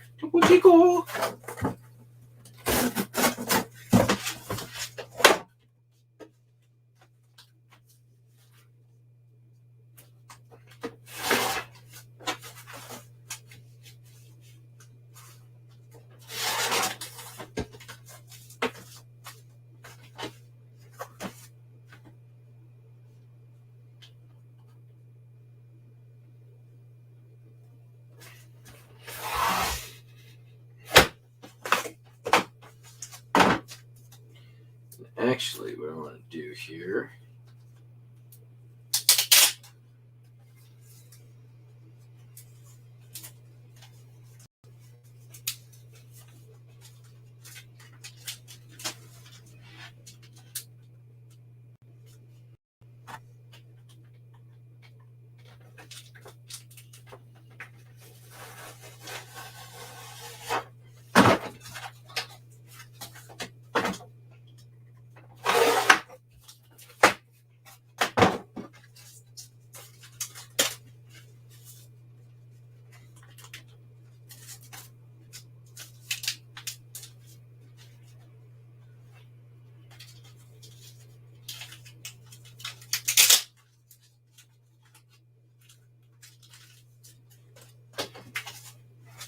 Better.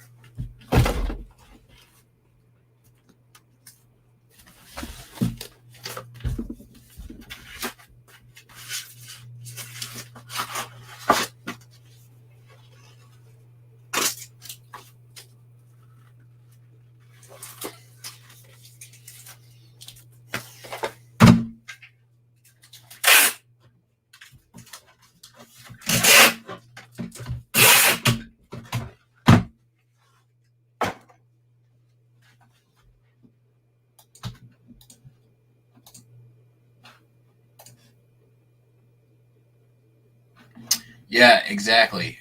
Bye-bye, typewriter. Hello, $500. I mean, that's bill money. That's more than bill money. That's like, I don't know, shopping spree money.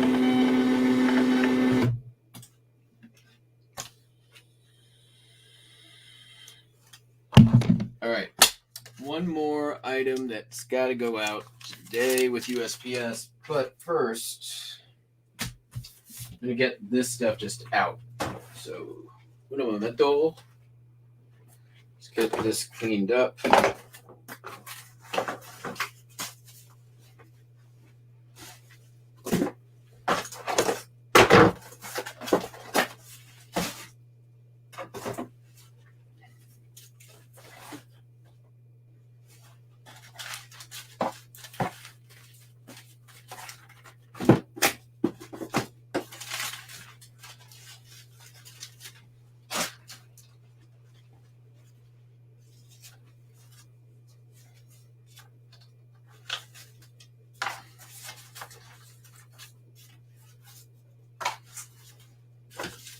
think this is the end of it. Yeah.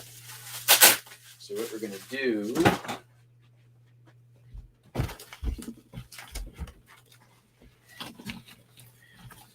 what we always do in a pinch.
Liberal air jacketing.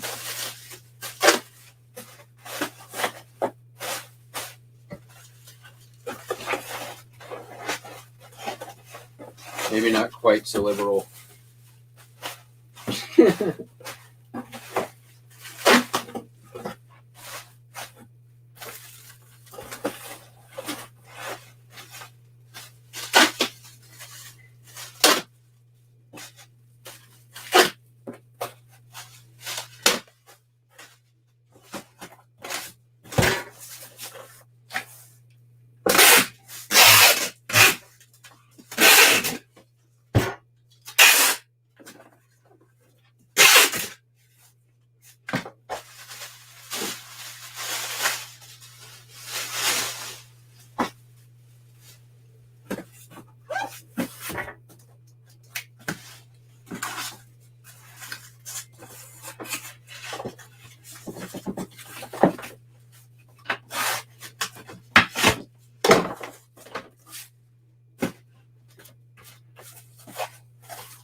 All right, that is everything that has to go out besides the typewriter, which is going US or UPS. So I'm going to go put the stuff outside, and then we shall slay the beast. 19 of you are still in chat. Thanks for joining.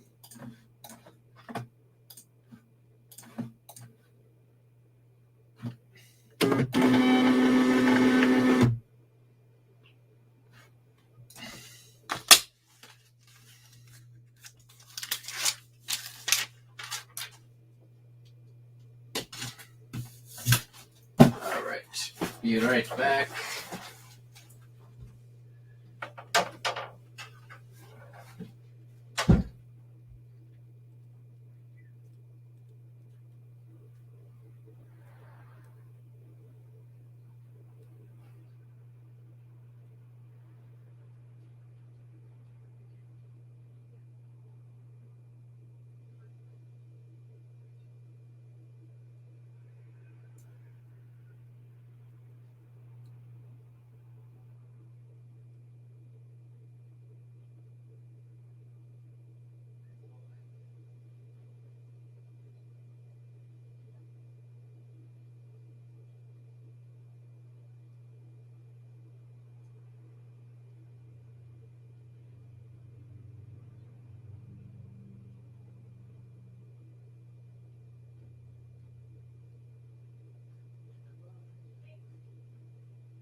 Jack. Okay.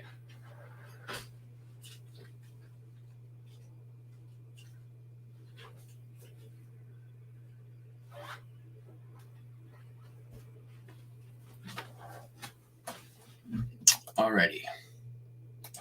Let's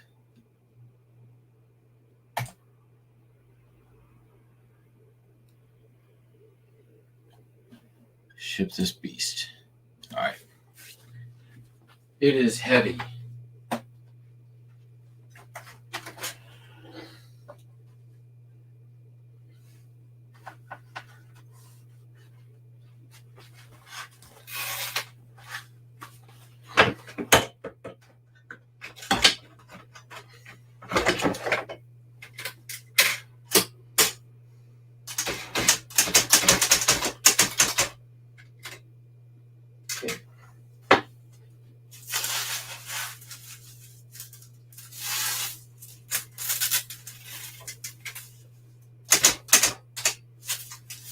Where's the freaking Waka? I forgot it.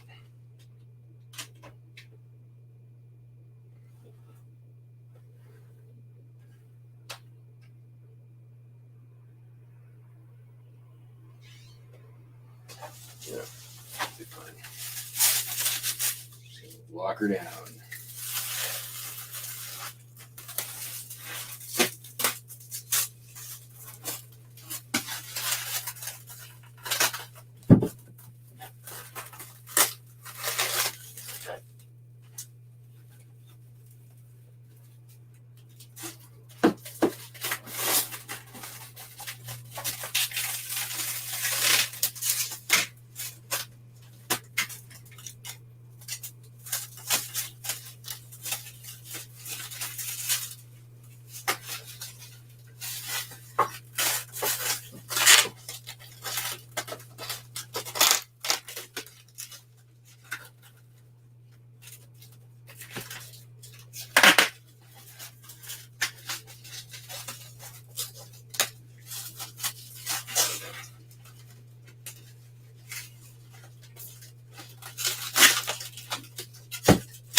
Actually, really, all I need is one around, and then I'll tape it. Of course.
Did it really just break? Yep. Really just broke. That's fine though.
Oh, did I just forget to put this thing out there? I totally did.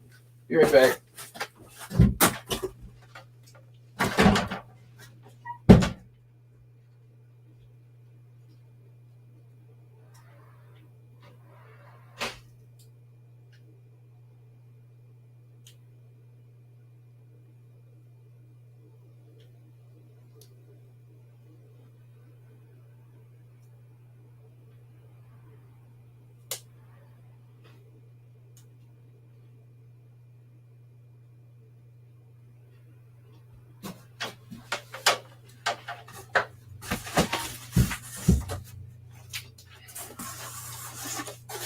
All right. Box 1 completed. Hey. What? Come on in. Come on, Buster. Hi.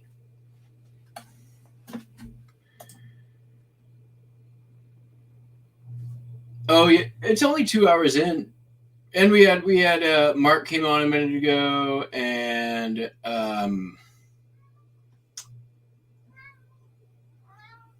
been kind of slow rolling it.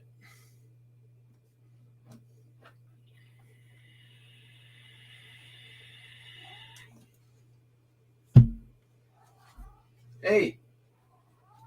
All right.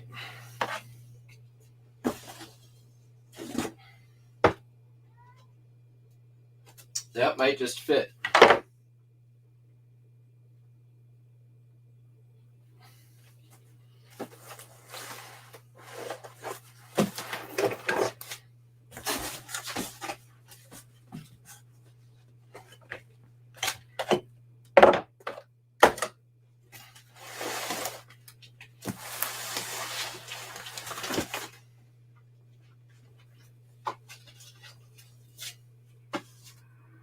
It's going to need reinforcement.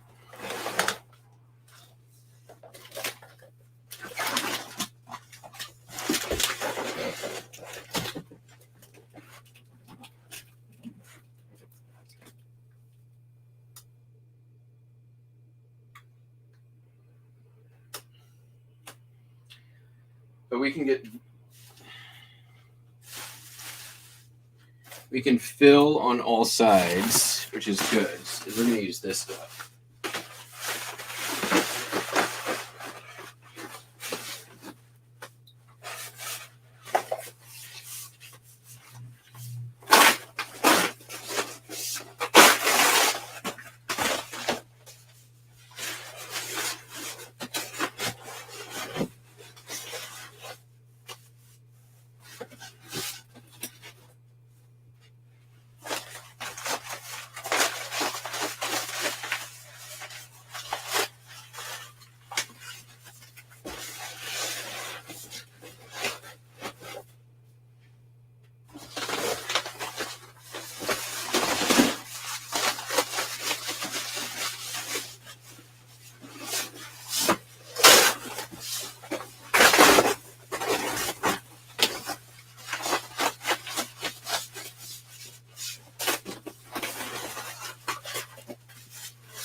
Pretty beast.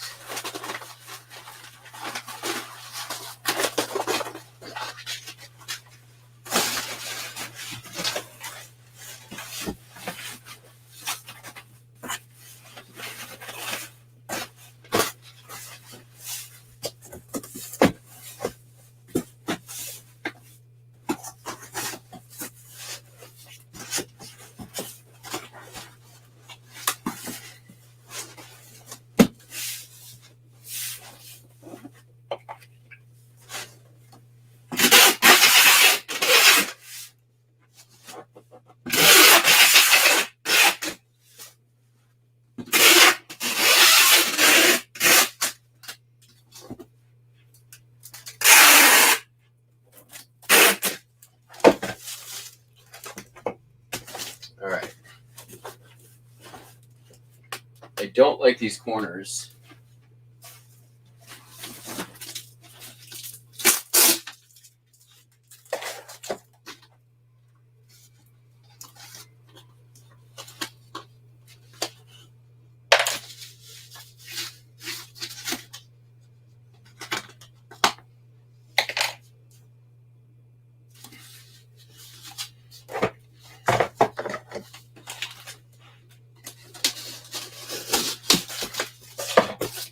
This is like crazy double wall.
All right, let me just double check my dimensions with that. So if I'm going to there, we're going to be at 19. That's 20 for sure. 24, 28, 24, 20, 28, 14.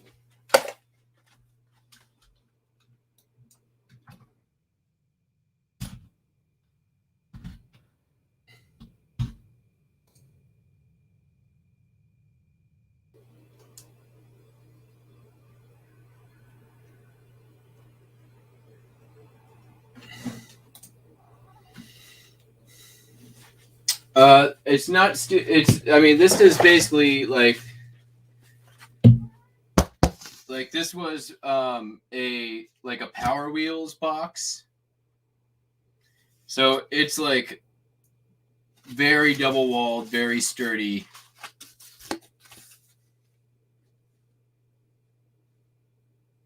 It's not a pain in the ass. I've only been doing this for like, John, you saw the whole thing. I started like at 2:05, so this has been 10 minutes. And it's already a box in a box. Not now.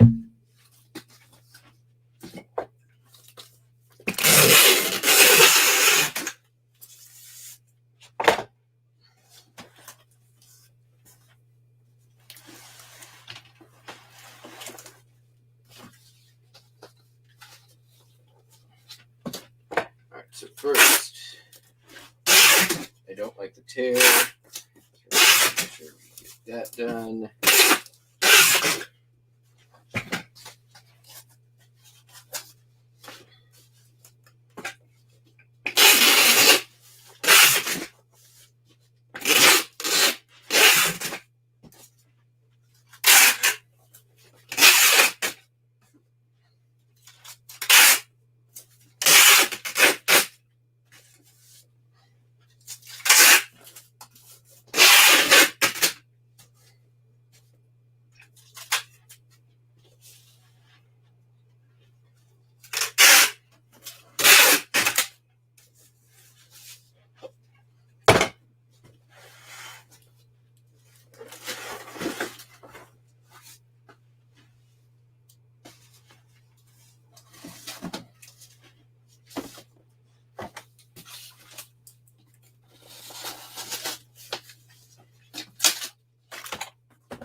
I mean, that's way more solid than what came to me a couple days ago.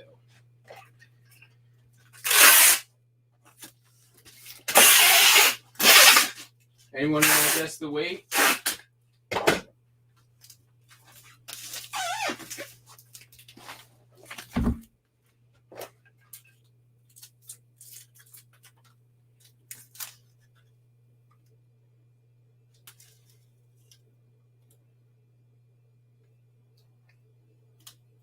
The offer is $500.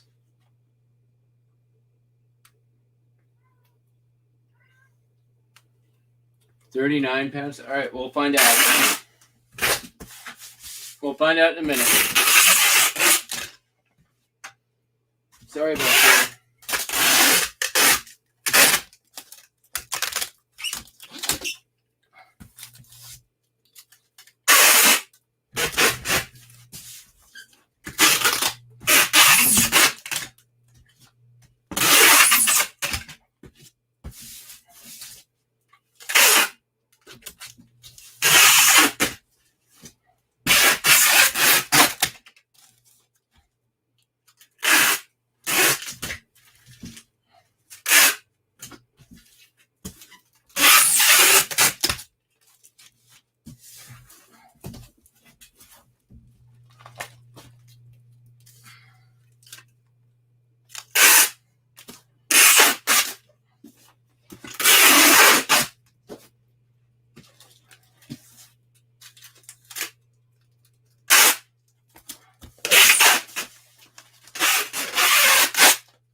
All right.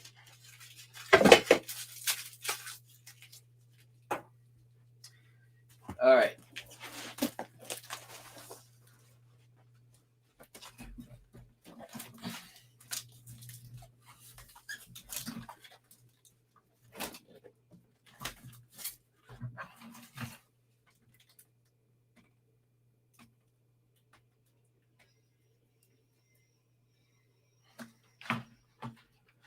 It's a little off center on the scale. That's pretty good. Let's see if we can slightly better. All right, what do we got here? Joe is the winner. It is 41.65 pounds. Congratulations, Joe. You win nothing.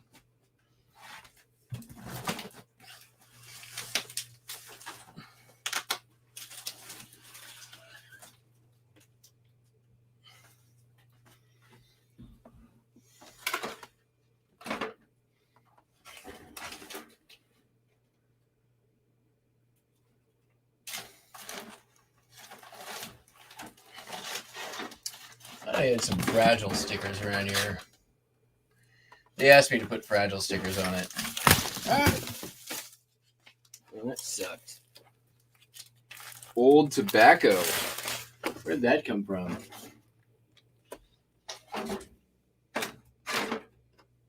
Well, I guess we'll just make fragile stickers. That's fine. And this side up stickers. Let's find out. How much did it cost to ship?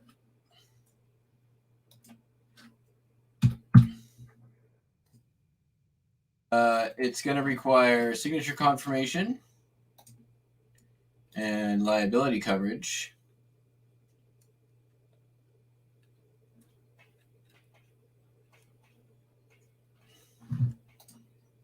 And Joe is also pretty close on the cost to ship.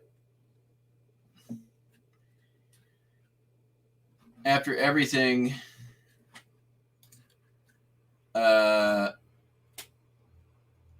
$66, but I charged for handling and insurance. and signature confirmation. So I made $40 shipping. 60.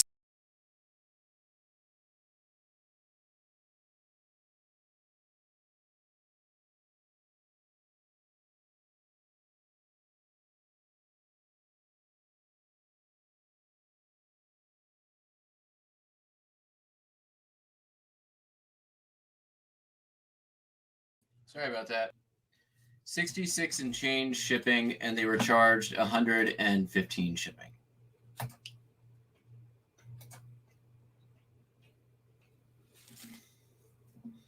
Which is why I was a little bit okay taking a lower price, because I knew I was going to get a little something on the back end. All right, so stickers. Just because I know that oops.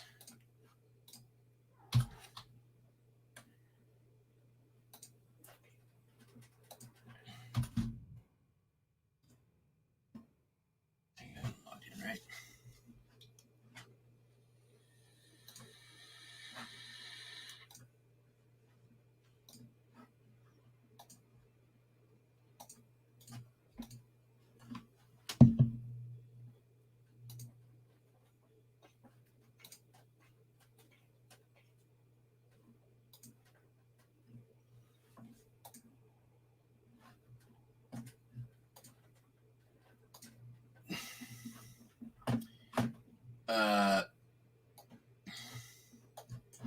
We'll do this completely unnecessarily on Canva, even though it would take me less than a second to do it on, let's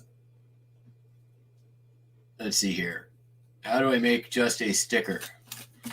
Instagram stories, postcards, image stickers, resumes, postcard. All right, create design. Let's do 4 by 6 inches. Must be at least no, I just want 4 and 6 inches.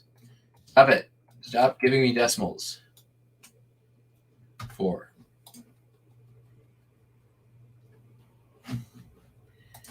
All right. Blah, blah, blah.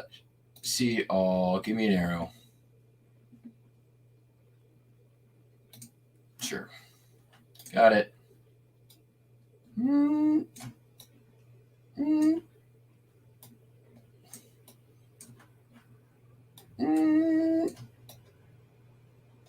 There we go.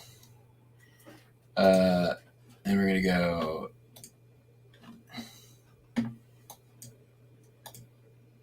Oops. Like that. Add a heading. Ouch. Don't bite me. This side.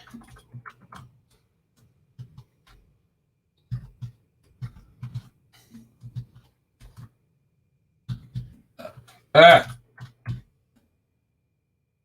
Okay. And we'll do, like, make this, like, we're fine with black. And let's see here. Elements. Where's my freaking paint thing? Buster.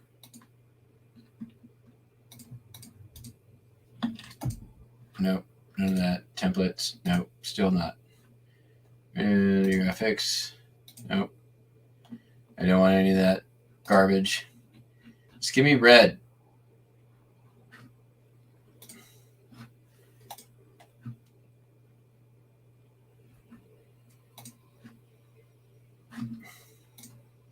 Fine. Does that work? See, this is so much harder than paint. Too much going on. Look, here's paint.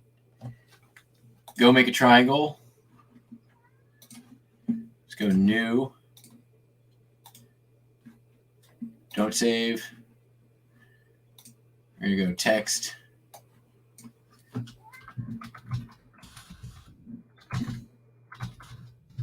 this side up. And then we're going to go 2D shapes. We're going to make ourselves a arrow. We're going to go like that. We're going to move it over there. We're going to go none. Then we're going to go, okay, thanks. And then we're going to go over to our brushes. And we grab the paint can. And then we put a big black. And we go boom. And then we go back to our snipping tool. Go new. Like that. File. Print. Ultron print.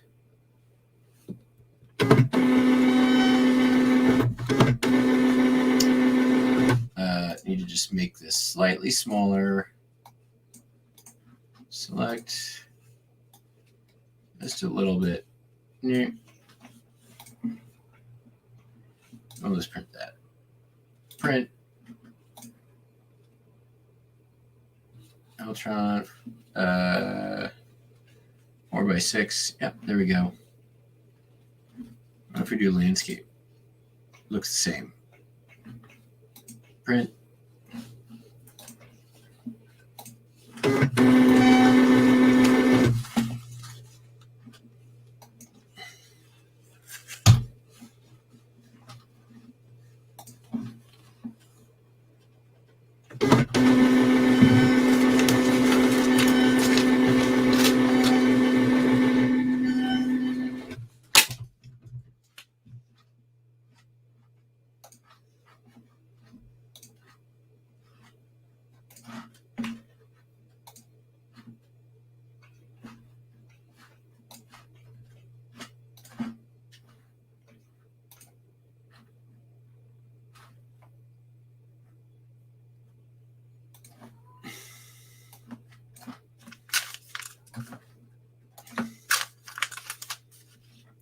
Yeah, I see that.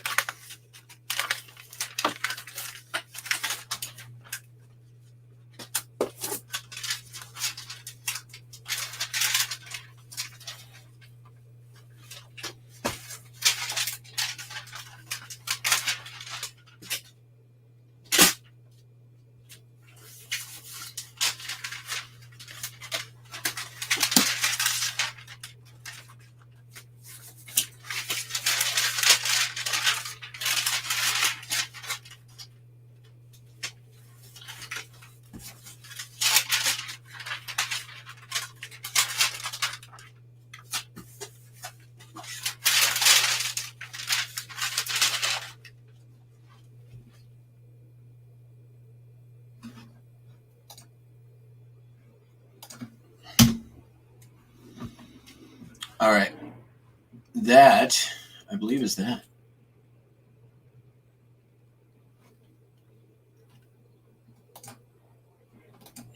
We done, yo.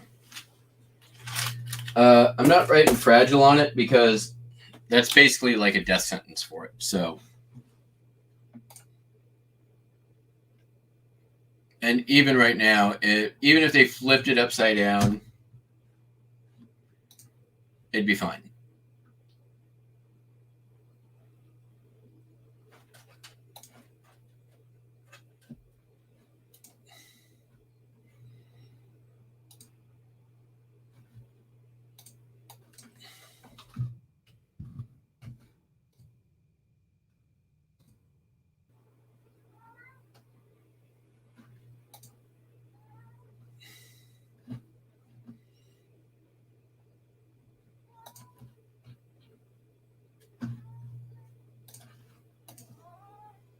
So that's going to be it, folks. Thank you much for joining in. And I hope you all have a great day. We will be back tomorrow because things have sold and I have not shipped them yet. Always happy to have people along for the ride. Good to have coworkers. Hope you have a great day and a great weekend. Catch you on the flip-flop. Peace out.